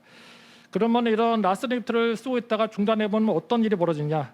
아까 김근호 교수님께서 도입부에서 말씀을 해주신 것처럼 라스 이니비터를 쓰다가 중단해 버리면 카디오바스쿨라 이벤트가 증가하고 키드니 디지의 프로그레션이 빨라지고 사망률이 이제 높아지기 때문에 사실 라스 이니비터의 중단은 정말 신중하게 생각을 해야 될 것 같습니다. 작년 초에 발표된 KD고 블러드 프레셔 매니지먼트의 가이드라인은 사실 그 블러드 프레셔의 타겟 문제 때문에 굉장히 큰 반향을 일으키는 건데 라스 이니비터 사용에 대한 내용은 사실 이전과 크게 차이는 없습니다. 그래서 간략하게 말씀드리면 당뇨병이 있든 없든 간에 알부미누리아가 증가된 고혈압이 동반된 만성 콩팥병 환자에서는 라스 이니비터, ARB NS비터를 사용을 하라고 돼 있고 고칼륨 혈증이 만약에 라스 이니비터를 사용 중에 발생을 하게 된다면 그 라스 이니비터를 용량을 감량하거나 스탑하지 말고 시럼 포타슘을 낮추기 위한 다른 방법을 사용해서라도 계속 유지하는 것이 이 가이드라인의 내용의 핵심이 되겠습니다. 그래서 CKD 환자에서 라스 이니비터를 사용하는 것에 대한 이득과 그 위에 대해서는 굉장히 우리가 심사숙고를 하면서 사용을 해야겠지만 일단은 알려진 여러 가지 문헌들의 보고에 따라서 근거에 따라서 우리는 CKD 스테이지 특히 GFR 카테고리 G1부터 4 그리고 알부미누리아 카테고리 A3 환자에서는 라스 이니비터를 반드시 써야 되는 상황이기 때문에 이 라스 이니비터를 사용하면서 환자를 잘 교육하고 자주 검사를 하고 하이퍼칼레미아를 예방하기 위한 조치나 또는 체액 상태를 잘 유지를 하고 만약에 라스 이니비터를 불가피하게 중단하게 하다가 다시 쓰는 경우 또 환자들하고 잦은 방문을 통해서 확인을 하라고 권고를 하고 있습니다. 아까 말씀드린 것처럼 CKD를 스테이지를 우리가 GFR 카테고리와 알부민유리아를 카테고리로 나누면 이 표에 표시해드린 것처럼 알부민유리아가 많은 환자 G1부터 G4의 A3 환자들은 특히나 카디오바스쿨라 아웃컴이 나빠질 확률이 높기 때문에 특히 ARB나 AS인히비터의 도움을 절실히 요구되는 환자군이 되겠습니다. 그러면 이제 포타슘의 임밸런스는 분명히 우리가 알기로는 이것이 하이포칼레미아든 하이퍼칼레미아든 환자의 사망을 높인다는 건 잘 알려져 있습니다. 만약 만성코파병 환자뿐만 아니라 하트 페일리어 환자에서도 ARB, AS인히비터, 미네랄 코티코이드 리셉터 안타고니스트 등이 비록 하이퍼칼레미아에 문제가 있지만 그 사용하면서 얻는 이득이 더 크기 때문에 우리가 사용한 거고, 경우에 따라서 우리가 만성코파병뿐만 아니라 하트 페일리어 같이 동반된 경우는 아무래도 하이퍼칼레미아 리스크가 더 높은데 그래도 포타슘이 올라간 정도가 그렇게 임상적으로 아주 크지는 않기 때문에 사용하는 것을 권고합니다. 그러면 고칼륨증이 그렇게 문제가 된다고 잠깐 얘기하면서도 왜 굳이 라스 리미터를 ARB-NS를 꼭 써야 되느냐, 이제 그 근거를 조금 이제 살펴보도록 하겠습니다. KDIGO 가이드라인의 레코멘데이션 첫 번째가 사실 이제 당뇨병이 없는데 알부미nu리아가 심한 A3 환자, G1, G4의 A3 환자에서 ARB-NS 리미터를 사용하는 걸 레코멘드 권고한다고 되어 있습니다. 이제 나온 이제 스트롱한 레코멘데이션인데 그 이유는 좀 오래된 스터디이지만 여기 보이는 레인 1, 2 그리고 에이프리 스터디를 통해서 이거는 다 모두 ACE 인히비터를 사용한 이제 스터디가 되겠는데 ACE 인히비터를 사용한 군은 사용을 안 하거나 플라시보 군에 비해서는 카디오바스쿨라 이벤트가 훨씬 적게 생기더라. 그런데 ARB는 근거가 없습니다. 그 대신 로드 스터디를 통해서 ARB와 ACE 인히비터는 효과가 동등하다는 것을 통해서 간접적으로 ARB도 써도 되겠다는 것이 이 레코멘데이션에 들어가겠습니다. 두 번째는 당뇨병이 없는 환자에서 알부미nu리아가 중등도로 증가된 환자들 G1, 4 사이 환자들에서 A2 환자들에서는 라스 인히비터를 사용하는 것을 제한한다. 서제스트로 해서 약간 위크한 에비던스를 가지고 얘기를 하고 있습니다. 그 이유는 이제 근거가 되는 문헌이 없기 때문인데 유일하게 한 가지 호프 스터디를 통해서 호프 스터디 서브 그룹 분석을 통해서 ACE 인히비터를 사용했을 때 플라시보에 비해서는 오코즈 모텔리티나 MI나 스트로크가 모두 낮추기 때문이고 단지 호프 스터디의 문제는 3분의 1이 당뇨병이 포함되어 있고 2분의 1은 혈압이 정상입니다. 세 번째, 당뇨병이 동반된 그리고 알부미nu리아가 중등도에서 중증으로 증가된 A2, A3 환자의 고혈압 만성코파병 환자에서는 ARB, ACE 인히비터를 사용할 것을 강력하게 권고하고 있습니다. 1B이고 그 근거가 되는 스터디는 아래와 같은데 사실 엄밀히 말하면 두 가지로 나눠집니다. 그러니까 CKD G4, G3, C4, A3 환자군은 IDNT와 리날 스터디의 결과에 근거를 하는데 유일하게 ARB가 여기서 등장해서 근거가 있는 걸로 되어 있습니다. 한편 CKD G1, 3 사이의 A2 환자들은 호프의 마이크로 호프 스터디의 분석을 통해서 리나 베네핏은 그렇게 크지는 않지만 보이지는 않지만 카디오바스쿨라 아웃컴이 굉장히 뛰어나기 때문에 그래서 여기서도 강력하게 ARB나 ACE 인히비터를 사용하는 것을 권고하고 있습니다. 그러면 잘 쓰다가 여러 가지 이유 때문에 만약에 끊게 되면 어떤 일이 벌어지냐? 이게 2020년 아마 인터널 메디신에 나온 논문인데 ESKD로 끊게 되면 계속 사용하는 군하고 비교해서 ESKD 엔드 스테이지 키드니 디지로 가는 비율은 크게 차이는 없는데 끊는 중단하는 군에서 올코즈 모텔리티와 카디오바스쿨라 이벤트가 크게 증가하는 일이 벌어집니다. 그래서 결국은 하이퍼칼레미아에 대한 모니터링을 잘 하면서 라스 인히비터를 끝까지 쓰는 것이 중요하겠다. 이것이 결론이 되겠는데 일단 시작하게 되면 환자들의 발생할 수 있는 여러 가지 부작용, 하이포텐션이나 하이퍼칼레미아, 시름 크레아틴의 상승을 확인을 하기 위해서 사용하거나 처음 투여하거나 용량을 증량하는 경우 2, 4주에 다시 한번 내원해서 다시 검사하고 확인하라고 되어 있습니다. 라스 리미터를 사용하면서 하이퍼칼레미아가 발생하면 첫 번째는 슈도 하이퍼칼레미아는 뭐 당연히 루아웃해야 되고요. 그 두 번째는 식이 교육과 함께 환자한테 들어가고 있는 어떤 포타슘의 보충 재료가 있는지 확인을 해서 중단시켜야 되고, 또한 다른 이제 약물 도움을 받아서 예를 들어서 포타슘을 배설시키는 이노제나 오랄 포타슘 바인더, 아까 유명 교수님께서 말씀해 주신 이런 바인더를 사용할 것을 고려해야겠습니다. 또 아까 반복된 얘기인데 라스 이니비터를 사용하면서 하이퍼칼레미아가 발생하는 여러 가지 리스크 팩터들이 이제 있습니다. 근데 이제 만성 콩팥병 외에 그 환자가 만약에 하트 페일리어가 동반돼 있거나 당뇨병이 있거나 식이 형태가 문제가 있거나 다른 여러 가지 약물, 포타슘 올릴 수 있는 약물들을 같이 병량 투여를 하고 있다든가, 고혈압이 있다든가, 타입 4 알테가 있다거나, 부신 기능 저하가 있거나, 고령이거나, BMI가 낮은 경우 다른 그렇지 않은 분에 비해서 하이퍼칼레미아의 리스크가 조금 더 높기 때문에 이런 점을 잘 고려를 해야겠습니다. 그래서 작년에 나온 KDO 가이드라인에서도 원래 이제 일반적으로 CKD 얼리 스테이지에는 뭐 포타슘에 대한 여유가 있겠지만 어드밴스드 CKD나 타입 4 RTA 환자에서는 대시, 그러니까 포타슘이 아주 풍부한 그 다이어트는 최대한 적절하지 이런 그런 이제 좀 제한을 하는 것이 좋겠다는 것이 내용으로 나와 있습니다. 한편 우리가 이제 소금, 나트륨, 소듐을 적게 먹기 위해서 포타슘이 포함된 솔트 대체제를 우리가 사용하는 거 있는데, 사실 CKD 환자에서 이 칼륨이 포함된 소금 대체제의 사용에 대한 어떤 근거가 많지는 않지만 포타슘이 포함되어 있기 때문에 역시나 하이퍼칼레미아의 위험이 있어서 중단하는 것이 좋겠습니다. 포타슘을 낮추기 위해서 하는 조치 중에서 대표적인 것이 바로 다이루틱스를 사용하는 것으로서 대표적으로 루프 다이루틱스를 사용을 할 수 있습니다. 근데 이제 물론 이제 다이루틱스 이뇨제를 사용하면서 생길 수 있는 문제는 또 어큐트 인절이나 다른 전해질의 불균형을 유발할 수 있다는 문제와 GFR이 떨어질수록 이러한 이뇨제의 효과는 감소할 수 있다는 걸 아셔야 될 것 같고, 마지막으로 사실 이게 다이루틱스를 통해서 우리가 포타슘을 조절한다고 하지만 롱텀으로 사용했을 때 어떤 문제가 있지 않을까에 대해서는 아직 근거는 좀 부족한 편입니다.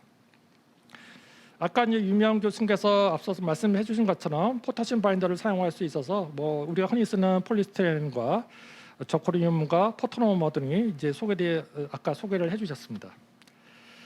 또 가이드라인에서는 언급이 잘 안 됐지만 이제 소듐 바이카메트도 같이 사용을 할 수 있습니다. 그래서 소듐 바이카메트를 사용을 함으로써 메타볼릭 엑시도시를 교정하고 유린 pH를 올려서 유린 포타슘 익스크리션을 유발을 함으로써 시럼 포타슘을 낮출 수 있는 방법이 되겠는데, 단지 이런 소듐 바이카메트 사용하는 경우는 볼륨 익스펜션을 주의가 좀 필요하겠습니다.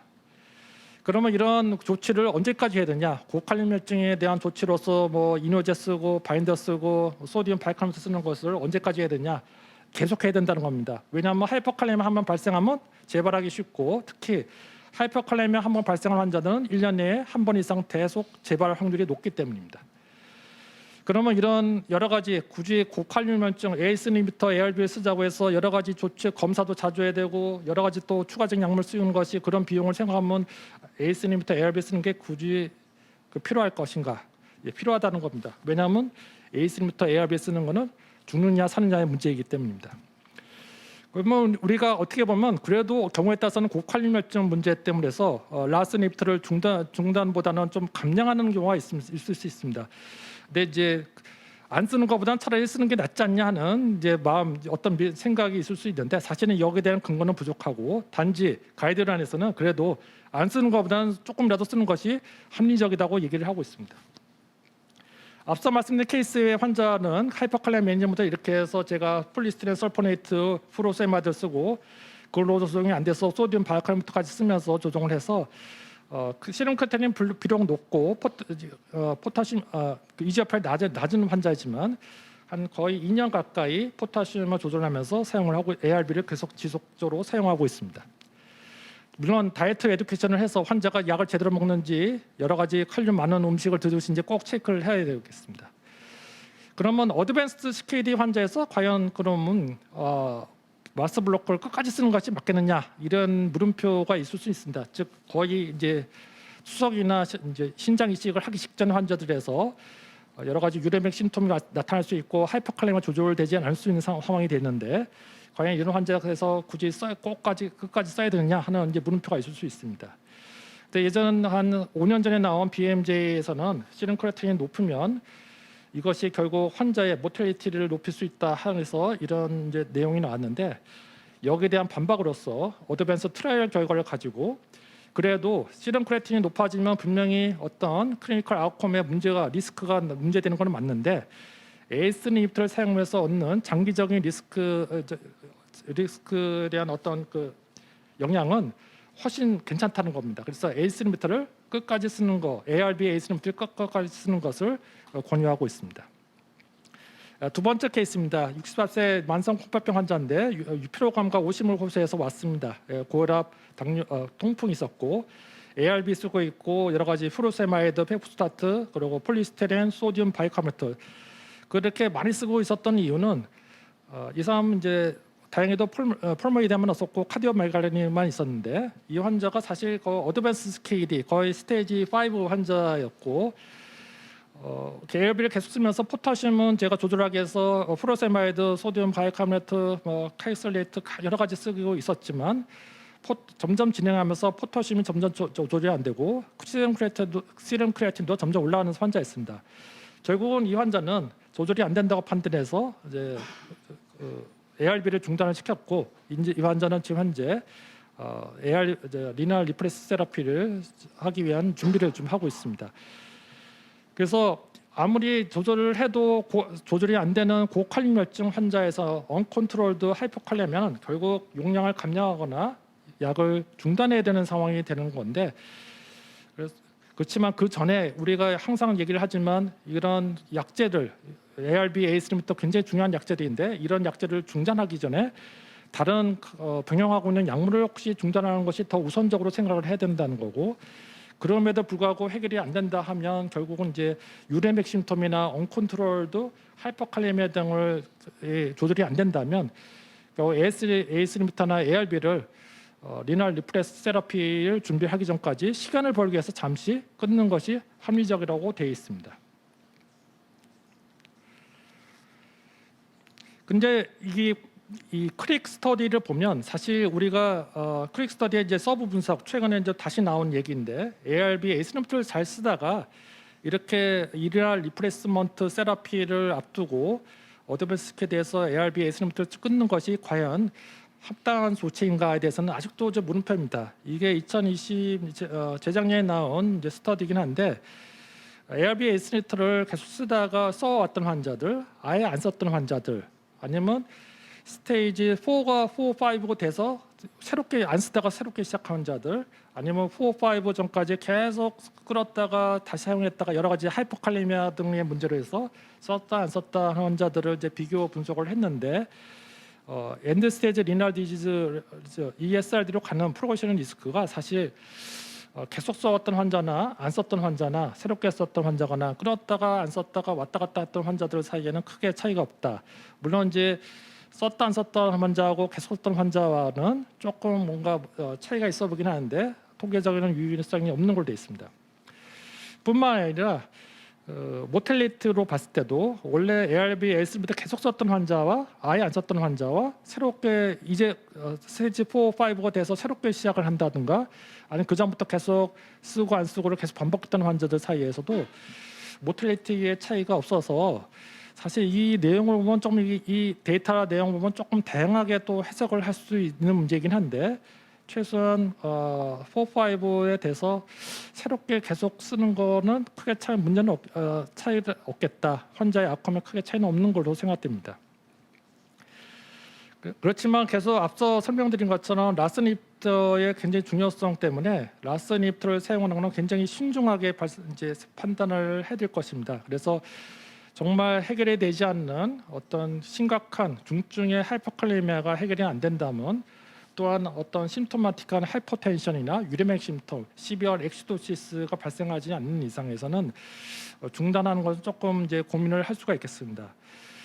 제가 알기로는 2016년에 스탑 에이스 이니비터라는 어떤 이제 클리니컬 트라이얼이 시작한다고 공고가 나온 적이 있었는데 지금 그 사이에 이제 이 트라이얼이 스터디가 진행돼서 결과가 나왔는지 잘 모르겠습니다. 그러니까 제가 최근까지 확인하기로는 이 스탑 에이스 리미터의 결과가 안 나온 걸로 제가 알고 있는데 아마 이 스터디가 그러니까 중분단의 여러 가지 이유 때문에 어드밴스 CKD 환자에서 에이스 리미터 ARB를 중단하는 것이 과연 환자의 아웃컴에 어떤 영향을 미칠 것인가에 대한 내용의 이게 스터디라서 이 내용이 어떻게 나올지 좀 궁금합니다. 제가 미네랄 코티코드 리셉터는 이번 시간에는 자세히 말씀을 안 드리지만 역시 미네랄 코티코드 리셉터 안타고니스트 MRA 대표적으로 스피로락톤이고 이제 피네론 등이 이제 출시 예정이긴 한데 MRA 같은 것도 우리가 흔히 저항성 고혈압 환자에서 흔히 이제 쓰고 있습니다. 근데 이제 이 MRA도 마찬가지로 하이퍼칼레미아가 이제 잘 발생을 한다는 걸로 잘 알려져 있고 그래서 하이퍼칼레미아가 이미 리스크가 높은 예를 들어서 타입 4 RTA 환자의 경우에는 이 MRA 쓰는 것은 조금 굉장히 주의가 필요하고 아예 쓰지 말라는 문헌도 있습니다. 또 하나는 이제 KDIGO 가이드라인에서 이제 계속 언급되고 있는 건데 ARB하고 에이스 리미터 혹은 이제 우리나라에 이제 더 이상 이제 출시되지 않는 다이렉트 레닌 리미터 같은 경우는 두 가지를 컨비네이션 세라피를 하지 말라고 되어 있습니다. 그래서 컨비네이션을 하는 경우 에이스 리미터나 ARB를 컨비네이션을 해서 얻는 이득. 그래서 에이스 리미터 ARB를 듀얼 세라피를 컨비네이션을 하게 되면 분명히 알부민 열화는 떨어지고 혈압도 조금 더 좋아지는 효과가 있는 것처럼 보이지만 그 하이퍼칼리엠이나 어큐트하게 크레아틴이 크게 올라가는 상황은 발생할 수 있는데 그런 문제가 사실 얻는 이득보다는 더 크기 때문에 사용하지 말라고 되어 있고 사실 아직은 근거가 듀얼 세라피에 대한 근거가 더 나오지는 않아서 현재로서는 가이드라인에서는 듀얼 세라피를 하지 말라고 되어 있습니다. 그렇지만 미네랄 코티코이드 리셉터 안타고니스트 MRA의 경우에는 지금 현재 한 가지 문헌에서 기존의 ARB 에이스 리미터를 사용하다가 MRA를 하나 추가 피네놀은 이제 스터디인데 그거를 추가했을 때 하이퍼칼레미아는 리스크는 올라가긴 하지만 여러 가지 아웃컴이 환자의 페이션트 아웃컴이 호전된다는 보고가 있어서 MRA는 여기에는 해당되지는 않겠습니다. 요약하도록 하겠습니다. 그래서 ARB NS미터를 CKD 환자에서 처음 시작하는 경우나 아니면 그 용량을 증량하는 경우는 환자가 복용 중인 여러 가지 약물의 상황을 한번 검토하고 베이스라인으로서 포타시움, 크레아티닌, 바이칼미터를 측정하고 환자로 하면 환자 상태, 체액 상태를 좀 확인하고 에이스 리미터 ARB를 조용량부터 시작해서 천천히 올리는 것이 좋겠습니다. 그리고 크레아틴은 우리가 교과서에서 나와있지만 크레아틴이 예를 들어서 베이스라인에 비해서 30% 이상만 올라가지 않으면 그대로 계속 올려 쓰는 건데 그래서 환자가 감수할 수 있는 상황까지 된다면 맥시멀 도수까지 쓰라고 되어 있습니다. 포타슘이 만약에 이런 에이스 리미터 ARB를 처음 시작하거나 증량하면서 포타슘이 이제 정상보다 넘어가기 시작하게 된다면 환자의 다이어트를 다시 한번 확인해서 다이어트 에듀케이션이 필요하고 여러 가지 병용 중인 약물을 다시 한번 리뷰하고 포타슘을 억제하기 위한 이뇨제나 어떤 포타슘 바인더를 사용하거나 소디움 바이칼미터를 사용하는 것을 고려해 볼 수 있겠습니다. 그렇지만 포타슘 그런 노력에도 불구하고 포타슘이 6.5를 넘어가는 상황이 된다면 라스리미터를 일단 중단하고 여러 가지 다른 포타슘 낮추기 위한 다른 조치를 취하는 것이 좋겠습니다.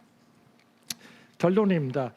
우리 임상 의사들은 아무래도 이런 CKD 환자들을 보면서 하이퍼칼레미아 흔히 이제 경험할 수 있는 문제라고 생각하는데 이런 라스 이니비터를 사용하면서 생길 수 있는 여러 가지 하이퍼칼레미아에 대해서는 그 하이퍼칼레미아를 조절하면서 라스 이니비터 쓰는 이득이 더 크기 때문에 고칼륨혈증을 어떻게든지 조절하면서 약물을 유지하는 것이 중요하다고 생각합니다. 그래서 라스 이니비터를 사용하면서 첫 번째는 결국은 포타슘과 리널 펑션을 잘 모니터링하는 것이 중요하겠고 라스 이니비터를 최대한으로 천천히 저용량부터 시작해서 최대한으로 맥시멀 용량까지 천천히 올리는 방식으로 해서 환자의 페이션트 아웃컴을 최선으로 끌어내는 것이 우리 임상 의사들의 임무가 아닐까 생각됩니다. 이상 마치겠습니다. 예, 감사합니다. 아주 메시지가 강한 또렷한 강의 잘 들었습니다. 그래서 사실은 이제 그 어떤 하이퍼캘레미아처럼 부작용이 있었을 때 그 대처하는 방법은 부작용을 유발한 약제를 중단 또는 감량하는 것이 이제 원칙적인 접근이었는데 근래 발표된 2021년 KDIGO 가이드라인에 따르면 사용하던 ACE 이니비터를 중단하는 것보다는 달리 이 세럼 포타슘을 낮출 수 있는 요소들을 먼저 찾아서 그걸 해결하라 하는 그런 가이드라인이 제가 보기에는 그 새로운 패러다임이 아닌가 싶습니다. 아마도 그 포타슘 바인더가 새로이 도입된 것들에 등해서 이제 포타슘 로어링 하는 그런 수단이 조금 더 다양해짐으로써 좀 더 자유롭게 그 레스 이니비터를 권고하는 그런 방향인 것 같고요. 근데 저는 실제 프랙티스에서 보다 보면 레스 이니비터를 정말 부작용을 감수하고 계속 써야 되는가 이제 고민하는 경우가 많고 또 그 뭐 좀 약간 리노 프로텍티브한 CCB로 바꿔 보기도 하고 그렇게 하는데 이렇게 다양한 사실 카디오리날 신드롬이라는 게 다양한 스펙트럼인데 거기에 있어서 이렇게 레스 이니비터를 정말 강하게 고집해야 되는가? 그 CKD 스테이지 5에 이르도록 혹시 거기에 대해서 추가 코멘트 한번 해주실 수 있을까요? 교수님께서 하시는 고민은 저도 계속 하고 있는 건데 그 아까 발표 중에서 마지막 부분에 2020년에 키드니 메디신이라는 저널에 발표한 내용처럼 ARB 에이스부터 물론 이제 그런 크릭 스터디이긴 한데 크릭 스터디의 아주 일부 환자를 대상으로 한 스터디이긴 하였지만 ARB 에이스노트를 쓰고 썼던 환자하고 안 쓰고 있던 환자하고 뒤늦게 시작하는 사람들하고 차이가 사실 없었습니다. 이제 그거는 이제 굉장히 해석의 주의가 좀 필요합니다. 그런데 일단 KDIGO 가이드라는 것은 가이드라인은 아시다시피 사실 그 커미티 위원회가 정말 심사숙고해서 만든 전문가들이 모여서 만든 이제 가이드라인이기 때문에 일단 가이드라인에서 이렇게 얘기를 하면 그거를 따르는 것이 저희 임상의사들의 원칙이 아닐까 싶고요. 사실 저도 환자가 투석 직전에 잠시 유레믹 심톰을 좀 이제 조절하기 위해서 그리고 이제 칼륨 문제 때문에 제가 끊는 경우가 많은데 그 두 가지 아니고서는 저 같은 경우는 그냥 만약에 환자가 감소할 수 있다면 ESRD 투석 시작할 때까지도 그냥 쓰는 경우가 좀 많아졌습니다. 네, 감사합니다. 그래서 그 CKD 중에 또 하트 페일리어 환자 중에 레스 이니비터의 그 효용성 베네피트가 확실히 증명된 경우가 이제 프로티누리아가 있는 당뇨병처럼 그 다이아베티 네프로패티처럼 프로티누릭 CKD 또 하트 페일리어 중에도 이젝션 프랙션이 떨어져 있는 HFrEF에 해당하는 그런 경우가 더 아마 레스 이니비터 효용성이 더 알려졌기 때문에 이런 경우일수록 더 이제 레스 이니비터를 좀 고집하고 만약 단백뇨가 없는 CKD라든지 그냥 동맥경화가 이제 주로 디퓨즈하게 심하다든지 또 그냥 다이스톨 디스펑션만 있는 하트 페일러에서는 조금 그 베네피트가 레스 이니비터를 이제 하이퍼캘레미아를 감소하면서 하는 게 조금 차별화해야 되지 않을까 하는 저는 이제 개인적인 생각을 갖고는 있습니다. 또 한편 그 아까 이제 대시 다이어트 같은 것들은 이제 그 포타슘 우리 리스트릭션 해야 되는 측면에서 불리하다, CKD 환자에서 불리하다 그러셨는데 또 요새 한편으로는 하이 포타슘 인테이크나 포타슘을 리버럴하게 섭취하는 것이 헬티 푸드니까 카디오베스쿨라뿐 아니라 CKD에도 도움된다라고 또 점점 그런 데이터가 있어서 식이 섭취를 조금 자유롭게 하면서 포타슘 바인더를 함께 섭취하는 거 이거는 조금 어떤 좀 바람직할까요? 아니면 전향적으로 생각해봐야 될까요?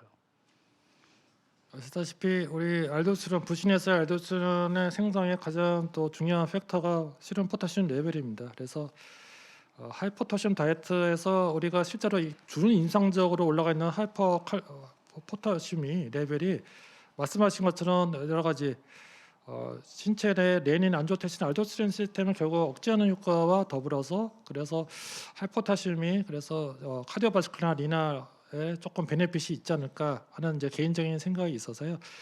그러니까 SKD 스테이지 얼리 스테이지에서는 역시 하이포타슘 다이어트가 ARB, 에리스미터 어쩌는 그런 비교 연구를 아직 본 적은 없지만 하이포타시움 다이어트가 ARB, 에리스미터만큼 효과적이지 않을까 하는 개인적인 생각은 좀 있습니다. 예, 감사합니다. 그래서 어쨌든 그 포타슘 로어링 에이전트가 과거에는 하이퍼캘레미아 자체, 뭐 큐 트리트먼트 이렇게 주로 쓰였던데 생각하면은 점점 아까 그 강의에서도 보여주신 것처럼 CKD 환자, 하트페일리 환자에서 하이퍼캘레미아는 재발하기 마련이다. 라고 얘기하신 것처럼 그 어떤 크로닉 매니지먼트로서 점차 그 사용의 그 자리매김을 하고 있는 것 같습니다. 예, 그러면 이어서 마지막 강의를 진행하겠습니다. 마지막 강의의 제목은 직장 투여용 현타객의 사용 및 실제에 대해서 유태현 교수님께서 발표해 주시겠습니다. 유태현 교수님 잘 아시지만 제가 간단히 소개시켜드리면 연세대학교를 졸업하셨고 유니버시티 오브 마이애미에서 해외 연수하시고 현재 그 연세대학교 의과대학 신장내과 교수로 활동하고 계십니다. 여러 학회 활동도 함께 기대하고 있습니다. 예, 감사합니다. 부탁드립니다. 네, 소개 감사드립니다.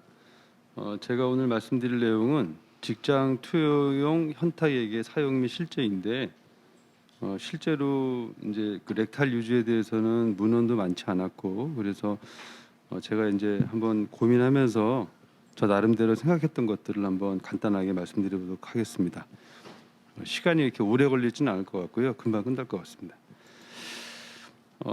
일단 포타슘이 우리 몸에 이제 대개는 경구를 통해서 흡수가 됩니다. 그래서 먹는 다이어트를 통해서 포타슘이 흡수가 되면 장에서 스몰 인테스틴을 거치면서 우리 몸에 흡수가 되고 잘 아시는 것처럼 거의 대부분 그 인트라셀룰라 포션의 95% 이상이 존재하고요.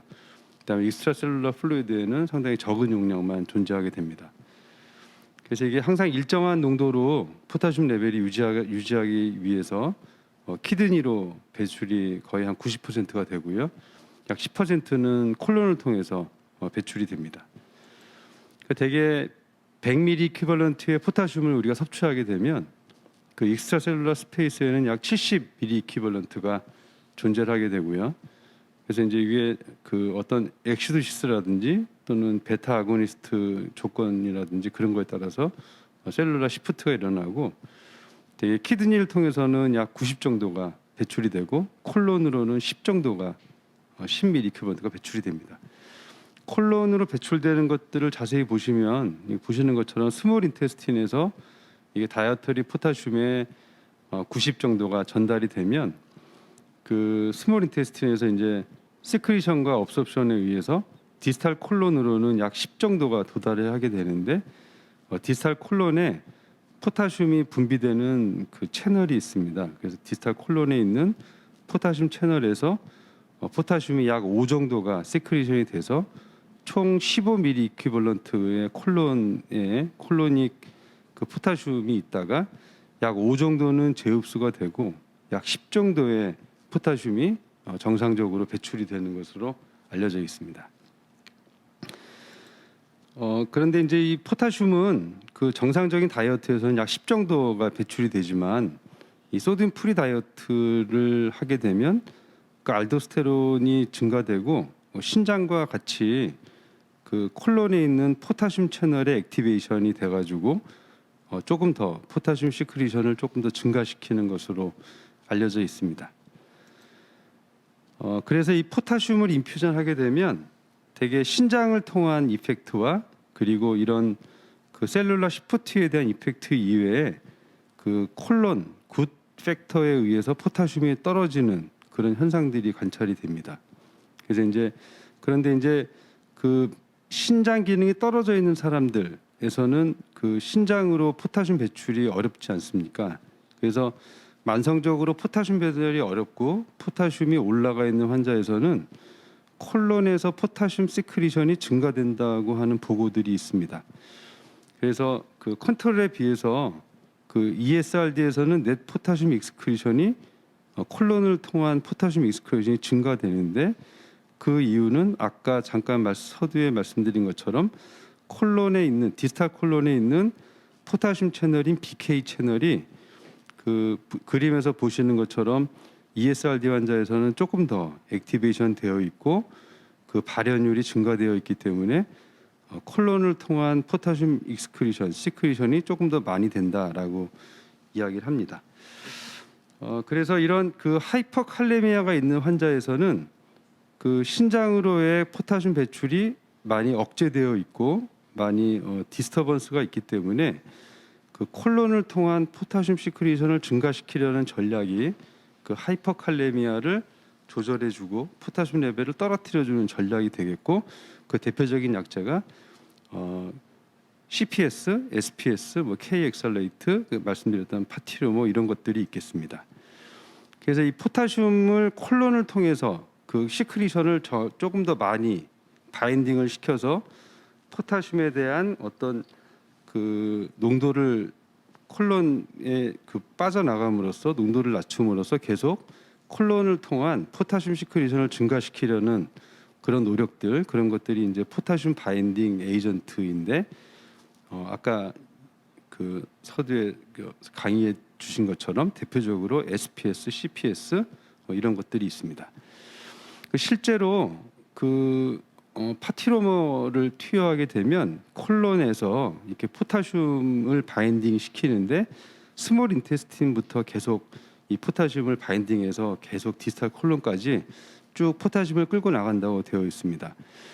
그래서 앞에 설명드린 것처럼 대개 이제 채널을 통해서 포타슘이 배출되는데 이 포타슘이 이 농도 차에 의해서 이렇게 디퓨전에 의해서도 분비되는 그런 기전이 일부 있을 수도 있다라는 그런 것들이 있어서 포타슘 레벨이 떨어지면 몸 안에 있는 포타슘이 계속 그 콜론 쪽으로 이동을 해서 계속 포타슘은 자꾸 떨어지는 그런 효과로 나타나지 않을까라고 생각을 합니다. 실제로 파티럼을 투여하게 되면 실험 포타슘 레벨이 떨어지는데 그것과 이제 비례해서 스툴에 있는 요 이제 오른쪽 그림이 스툴 포타슘 콘센트레이션이 되겠는데 스툴 포타슘 콘센트레이션이 그러니까 스툴을 통한 포타슘이 많이 증가되어 있다라는 것을 보여주는 것이 되겠고요. 이 표는 이제 이 파티로머의 용량을 증량시키면 증량시킬수록 그 용량에 의존적으로 스툴의 포타슘 콘센트레이션이 증가되기 때문에 이렇게 이제 용량을 늘리면 이런 약제들 포타슘 바인더들은 스툴 포타슘 익스크리션을 증가시킴으로써 하이퍼칼레미아를 교정시키는 역할을 하게 된다라는 것을 보여주는 그런 데이터가 되겠습니다. 포타슘 바인더는 앞에도 소개시켜 드렸지만 상당히 이제 뭐 50년 전부터 개발되었던 약제인데요. 그래서 이제 이 포타슘 바인더를 투여하게 되면 레진이 포타슘을 떨어뜨렸다가 약을 끊으면 다시 올라가는 현상을 보여서 오랫동안 쓰고 있는데 이것도 이제 아까 보여드렸던 그 데이터가 되겠는데 이런 CPS의 용량 의존적으로 포타슘을 잘 떨어뜨려 준다라는 그 데이터가 되겠습니다. 앞에 서두에 말씀드린 것처럼 이 SPS, CPS 모두 가장 문제가 되는 게 결국에는 콜로닉 네크로시스가 이제 이게 가장 용량을 많이 쓰게 되면 좀 문제가 될 수 있는 그 사이드 이펙트 중에 하나인데요. 모든 장애에 다 온다고 되어 있습니다. 그래서 실제로 이제 인테스티널 네크로시스를 보이는 환자를 패솔로지를 보면 라이트 콜론, 뭐 펜 콜론, 그다음에 디스탈 콜론, 그리고 렉툼, 시그모이드 콜론 같이 전 장애에 걸쳐서 이런 인테스티널 네크로시스가 발생된다고 합니다. 그럼 왜 생기는지는 잘 모르는데요. 그 기전으로 설명하는 게 이게 이제 그 약제가 가지고 있는 다이렉트한 이펙트가 있습니다. 그 SPSS 레진은 되게 이제 그 자체를 투여하게 되면 그 워터에 이렇게 다이솔브 돼가지고 되게 이제 그 자체로는 배조화를 형성시켜서 바울 obstruction을 일으키는 것으로 되어 있습니다. 그래서 이런 죄송합니다.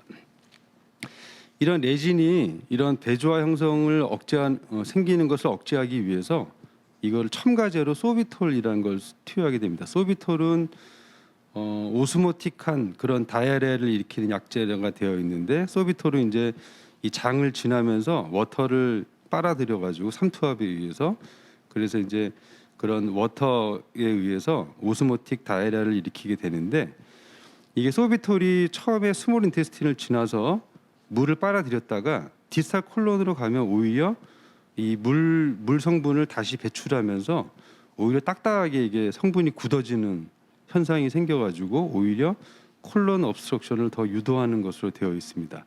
그래서 이 레진에 섞여 있는 소비톨이 그런 콜론에 어떤 함프한 이펙트를 줘서 콜로닉 네크로시스를 일으키지 않는가라는 설명들이 있고요. 그렇지만 소비톨이 없는 그런 레진만으로도 그 콜로닉 네크로시스가 있을 수 있다라는 보고들이 있어가지고 소비톨뿐 아니라 그 레진 자체에도 콜로닉 네크로시스를 일으키는 그런 물질로 되어 있습니다. 그래서 결국에는 이 렉탈 유주에 대한 그런 직장을 통해서 투여하는 그런 아이디어는 결국 이 CPS나 SPS가 고용량으로 투여하였을 때 상당히 많은 양을 투여했을 때 콜론에 다이렉트한 이펙트를 줄 수가 있기 때문에 결국 디스탈 콜론에 주로 작용하는 포타슘 채널, 포타슘 시크리션에 영향을 주고 용량은 고용량을 쓰더라도 되게 스몰 인테스틴이나 이런 걸 거치지 않고 그냥 그 레프트 콜론, 그 디스탈 콜론에만 작용을 시켜서 가능하면 콜론의 다이렉트한 데미지를 줄일 수 있는 방법들, 그래서 고용량으로 쓸 수 있는 방법들이 바로 렉탈 유주의 좀 좋은 효용성이 아닌가라고 생각했습니다. 그래서 렉탈 유주는 이 현타객으로 되어 있고요. 되게 이제 일반적인 그런 에네마 형태로 환자에게 이렇게 투여하고 점도가 좀 있어서 좀 오랫동안 이렇게 머무를 수 있다고 되어 있습니다. 근데 이제 보시면 이 용량이 되게 이제 그 CPS 한 팩의 용량이 되게 5g 정도 되어 있는데요. 이 초기 용량 현타객은 하나를 다 쓰게 되는데 약 30g 정도, 두 개를 쓰면 60g 정도니까 상당히 고용량을 쓸 수가 있다는 그런 점이 있어서 이렇게 갑자기 많이 올라가 있는 그런 환자라든지 또는 경구로 섭취가 좀 불가능하거나 또는 칼륨을 떨어뜨려야 되는데 고용량을 쓰기에 좀 부적합한 환자들 같은 경우에 이런 직장을 통해서 투여하게 되면 조금 더 효과적이지 않을까라고 생각합니다. 저희 병원에서 이게 갑자기 이제 제가 분석을 하게 돼가지고 자료가 정확하지는 않지만 되게 이제 한 7, 8년 정도 입원해 있는 환자들을 대상으로 피오로 CPS를 투여한 환자와 렉탈 이제 유주를 한 환자를 서로 비교를 해보았습니다. 이게 중복되는 케이스도 있을 수 있습니다. 근데 총 한 5천 명 정도 환자를 투여했고요. 보시면 GFR이 아무래도 이 직장을 쓴 사람들이 조금 더 낮은 경향을 보였고요. 포타슘 레벨이 당연히 평균 5.4였는데 피오로 쓴 사람은 5.3이었고요. 그 다음에 렉탈 유주한 사람은 5.8로 더 높은 것을 볼 수가 있습니다. 그리고 이제 그 감량 정도, 포타슘에 떨어진 정도는 베이스라인이 좀 높다 보니까 렉탈로 사용한 사람이 4.7 정도이긴 했지만 이런 경구에 비해서는 조금 더 효과적으로 포타슘을 떨어뜨려주는 것을 볼 수가 있었고요. 이게 리트로스펙티브 자료라서 이게 어떤 사이드가 있었는지는 정확하게 조사할 수가 없었습니다. 다른 문헌에서도 보면 이게 이제 소아 환자 같은 경우에는 이 렉탈 유주를 사용할 수가 있을 것 같습니다. 이제 아무래도 나이가 어린 경우에는 경구 섭취를 이제 억지로 잘 시킬 수 없는 경우가 있을 수 있기 때문에 소아인 경우에도 좀 유용할 수 있을 것 같은데요. 렉탈 유주에 비해서 오랄 환자가 이제 더 많긴 하지만 렉탈로 사용했을 경우에 포타슘이 조금 더 효율적으로 잘 떨어진다는 걸 보여주는 데이터가 되겠습니다.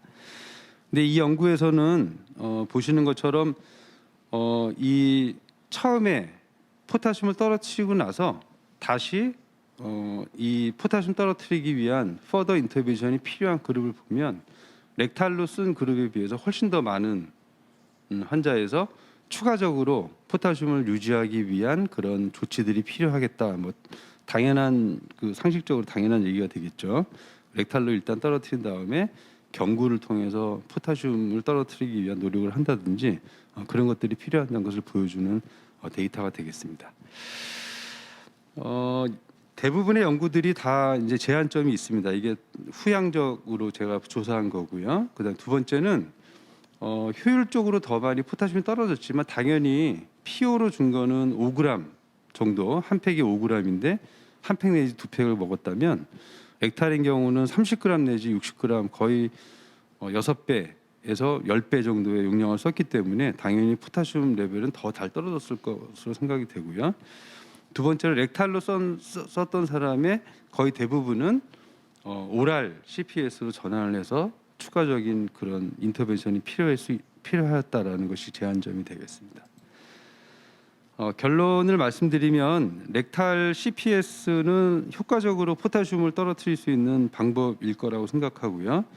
그 다음에 이제 여러 가지 이제 그런 콜론이라든지 그 장애 부작용 같은 것들이 있을 수 있기 때문에 고용량으로 사용해야 될 경우에 렉탈로 사용하는 것이 이런 좀 대체할 수 있는 그런 방법일 거라고 생각합니다. 그렇지만 과연 이것이 렉탈이 오랄에 비해서 조금 더 효율적이냐에 대해서는 이게 명확한 근거를 제공해 드리기는 어려울 것 같습니다. 이상 감사드리고요. 영상을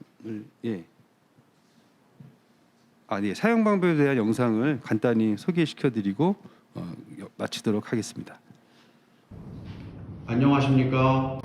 지금부터 칼륨 억제제인 일회용 에네마 현타객의 사용 방법에 대하여 말씀드리도록 하겠습니다. 우선 준비물은 폴리스틸렌 설판산 칼슘 30g이 포함된 120ml 제품을 준비합니다. 둘째, 직장 삽입용 렉탈 튜브 1개, 사이즈는 22FR에서 28FR을 준비합니다. 여기서 렉탈 튜브는 직장에 삽입된 상태입니다. 보시는 바와 같이 일회용 제품을 강하게 잘 흔들어 현타객이 잘 섞이게 한 다음 뚜껑을 열어 실링 부분을 제거하고 따로 준비된 긴 뚜껑을 연결한 다음 캡을 제거하고 직장에 삽입된 렉탈 튜브에 연결하여 투약하면 됩니다. 본 제품은 일정한 점도를 가지고 있는 현타객제이므로 투약 시 둔부를 타고 흘러내리는 불편함과 투약 후 약물이 체내에 남아 굳는 현상이 없으므로 따로 관장을 할 필요가 없습니다. 일회용 에네마 현타객은 위생적이며 편리한 제품입니다. 감사합니다. 네, 콜론에서의 포타슘 시크리션 기전을 들었고요. 그래서 거기에 맞춰서 직접 작용하는 부위인 렉툼에 직접 CPS를 투여하는 방법, 리텐션 NMR을 통해서 투여함으로써 하이퍼캘레미아를 빠르게 교정할 수 있는 그런 직장 투여용 현타객에 대해서 사용과 실제에 대해서 잘 들었습니다. 그래서 이제 오래전부터 KXR-레이트도 그렇게 사용했다고 하고, 우리도 이제 칼리메이트, 또 근래 여기 카로스가 직장용으로 K다운으로 상품화되어서 사용하기 편리하게 되어서 이제 지금 저희도 이제 병원에서 많이 사용하면서 실제 효용성이 있다는 것을 경험하고 있습니다.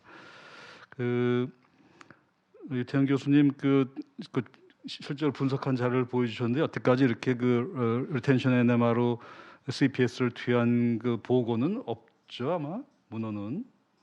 네, 그런 스터디를 제가 보지는 못했습니다. 네, KXR-레이트는 오래전에 잠깐 있었지만은, 그랬을 때 근데 저도 사실은 이제 이게 우리가 프로스펙티브하게 연구 수준에서 조사하지는 못했기 때문에 저도 자료를 효용성을 좀 객관적으로 보여주고 싶었지만은 되게 환자들이 다 경구도 투여하고 에네마도 하고 그랬던 환자라서 정말 직장 투여의 효과가 있다라고 데이터로 얘기할 만한 객관적인 자료는 없는데 선생님 그 보신 자료가 그게 단독 효과라고도 얘기해 주실 수 있는 건가요? 그 이제 자료를 분석할 때 그 이제 처음 약을 쓰기 전에 포타슘 레벨과 그 다음에 약을 쓰고 나서 그 이후에 가장 그 첫 번째 포타슘 레벨을 비교한 거라서 효과는 있는 것으로 저희가 확인했습니다. 예, 그렇군요. 그래서 그 에네마용으로 투여한 직장 투여의 효과 자체를 우리가 데이터로 확인할 수가 있었고, 또한 그 세이프티 면에서 이제 콜로닉 네크로시스가 염려되는 건데 이것이 또 그 과량의 용량이 직접 콜로닉 뮤코즈에 접촉하게 되면 그 리텐션 되는 동안에 이렇게 프레셔 인저리 그런 염려라든지 실제 뭐 다른 자료 문헌으로 볼 때 그 선생님 말씀하실 때는 오히려 경구 투여보다는 더 부작용 면에서 좀 안전할 수 있지 않을까라는 거 아마 언급해 주신 것 같긴 한데 그런 거에 대한 비교 자료나 혹시 경험 코멘트 해 줄 수 있나요? 그 뭐 제가 경험은 전혀 없고요. 그 이제 말씀드린 것처럼 아무래도 이제 그 CPS가 계속 경구로 투여한 이후에 그 콜론 트랜짓을 거치면서 문제를 일으킬 수 있기 때문에 고용량을 만약에 투여하게 되면 그런 좀 문제가 더 올라갈 수 있을 것이라는 위험 그 가정하에 고용량을 투여할 때는 이런 렉탈 유주가 조금 더 경구보다는 안전하지 않을까라고 생각했고 그것이 같은 용량을 투여했을 때 경구와 렉탈이 차이가 없다 또는 렉탈이 더 안전하다라는 것을 말씀드린 것은 아닙니다. 네, 감사합니다. 그래서 과거에 우리가 이제 경구용 제제를 여러 개를 그렇게 섞어서 만들어서 그 NMR을 하던 그런 번거로움에 비해서 이렇게 상품화되어서 나온 거는 이 K다운이 아마 거의 처음이 아니었나 이렇게 생각합니다. 예, 그래서 더 이상 아마 질문이 없으시면 혹시 추가 코멘트 해주실 거 있을까요? 그동안 쭉 오늘 세 강의를 들으면서 정리하는 시간을 이제 갖고 마무리할 때가 되었습니다. 네, 추가 코멘트. 예, 이제 저는 이제 궁금한 것이 제가 이제 자세히 찾아보지 못했는데 어떤 문헌에서 ASNRB를 쓰게 되면 신장에서의 디스탈 레퍼런 포타슘 채널들을 억제하는 효과 그거를 이제 봤는데 또 어떤 문헌에서는 그 CKD 환자는 그것뿐만 아니라 ARB, ASM을 사용하게 되면 아까 유태영 교수님 말씀하신 것처럼 부상적인 콜로닉 포타슘 익스크레션이 더 증가를 한다고 하는데 AS미터 ARB들이 그런 콜로닉 포타슘 그 채널들을 또 억제를 한다는 또 보고를 봤습니다. 그것이 이제 디지털 신장에서의 디지털 네프론과 같은 작용의 패스웨이 시그널링 패스웨이로 통해서 그렇게 아마 하는 거 아닌가 싶은 생각이 드는데 그런 이제 콜로닉 포타슘 익스크레션을 억제하는 정도가 임상적으로 그게 또 문제가 될 수 있는 건지 좀 항상 좀 궁금합니다. 그렇죠. 그래서 그게 이제 엔드 스테이지가 되면은 소변이 하나도 안 나오는 환자라면은 디스털 네프론에 작용하는 엘도스테론 또는 레스니비트의 효과가 포타슘 영양의 분비 영향이 없을 거로 생각할 수가 있고 또 한편으로는 또 그 아까 보여주신 대로 콜론에서의 그 BK 채널, 빅 포타슘 채널을 통한 그 포타슘 분비가 또 엘도스테론의 그 지배를 받는다 리스폰스가 하기 때문에 그 ACE 이니비터 ARB를 통해서 콜로닉 포타슘 시크레션이 억제되는 것 때문에 여전히 하이퍼캘레미아 리스크는 존재한다라고 그런 이제 의견이 있는데 제가 알기로는 실제 환자 데이터에서는 별 영향이 없지 않았나 그렇게 아마 저는 기억합니다. 사실 BK 채널 아까 이뮤노히스토케미스트리 보여주셨지만은 그 정말 엔티바디 등 스페시픽한 엔티바디로 증명하기가 좀 어려운 그런 부분인데 아마 멤브레인에서 그 트랜스셀룰라 포타슘 시크레션에 작용하는 채널이 있는 것은 분명한 것 같습니다. 전 환자들이 알도스테론이 원래 좀 올라가 있지 않나요? 그러니까 ACE 이니비터 ARB를 쓴다 하더라도 그게 억제되는 효과가 많지는 않지 않을까 그런 생각이 잠깐 들었습니다. 네, 네, 그렇습니다.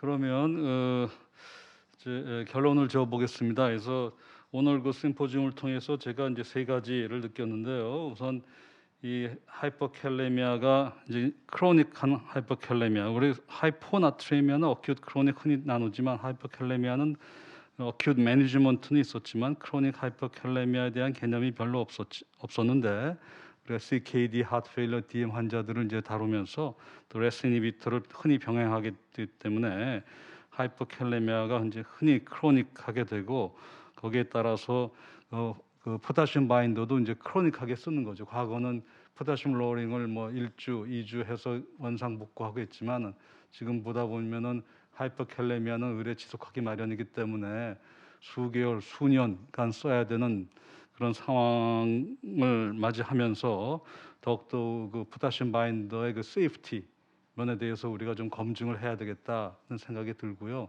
그래서 우리가 현실적으로 지금 많이 사용하고 있는 그런 CPS, 카로스, K다운 등 포함해서 이런 약제들의 콜로닉 네크로시스나 GI 애드버스 이벤트가 정말 얼마나 있는지 그런 걸 그 포스트 마케팅 서베일런스를 좀 하는 그런 데이터가 필요하지 않을까 생각했습니다. 두 번째로 제가 말씀드린 것처럼 이게 CPS가 비교적 효과 있고 안전성이 있어서 퍼타이러모 좋다고 알려진 퍼타이러모에 필적하기 때문에 우리가 지금 현실적으로 어렵지만은 아마 해외에서는 이 CPS에 별 관심이 없죠. 하지만 우리나라는 현실적으로 이거 잘 쓰고 있고 그거 살리기 위해서는 CPS와 퍼타이러모 사이의 어떤 대조 연구 효과와 그 부작용을 비교해 보는 대조 연구를 한번 했으면 어떨까 하는 그런 생각이 있고 또 마지막으로 오늘 그 렉탈 유스를 잘 소개시켜 주셨는데 그것도 그냥 우리 경험적으로 사용하고 있고 정말 데이터가 아직 너무 없기 때문에 실제 뭐 플라세보 컨트롤 하기는 여러모로 좀 어려울 것 같아요. 그 윤리적인 면도 있고 하지만 다른 그렇지만은 그래도 단독 사용 효과가 어떤지는 한번 프로스펙티브한 데이터를 좀 아주 심하지 않은 하이퍼캘레미아 환자를 대상으로 뭐 검증해 볼 수도 있지 않을까 하는 이제 그런 생각을 하게 되었습니다. 그러면 장시간 참여해 주신 여러 선생님께 감사드리고 끝으로 오늘 심포지움을 준비해 주신 명문 메디칼의 후원에 감사드립니다. 편안한 밤 되십시오. 네, 감사합니다.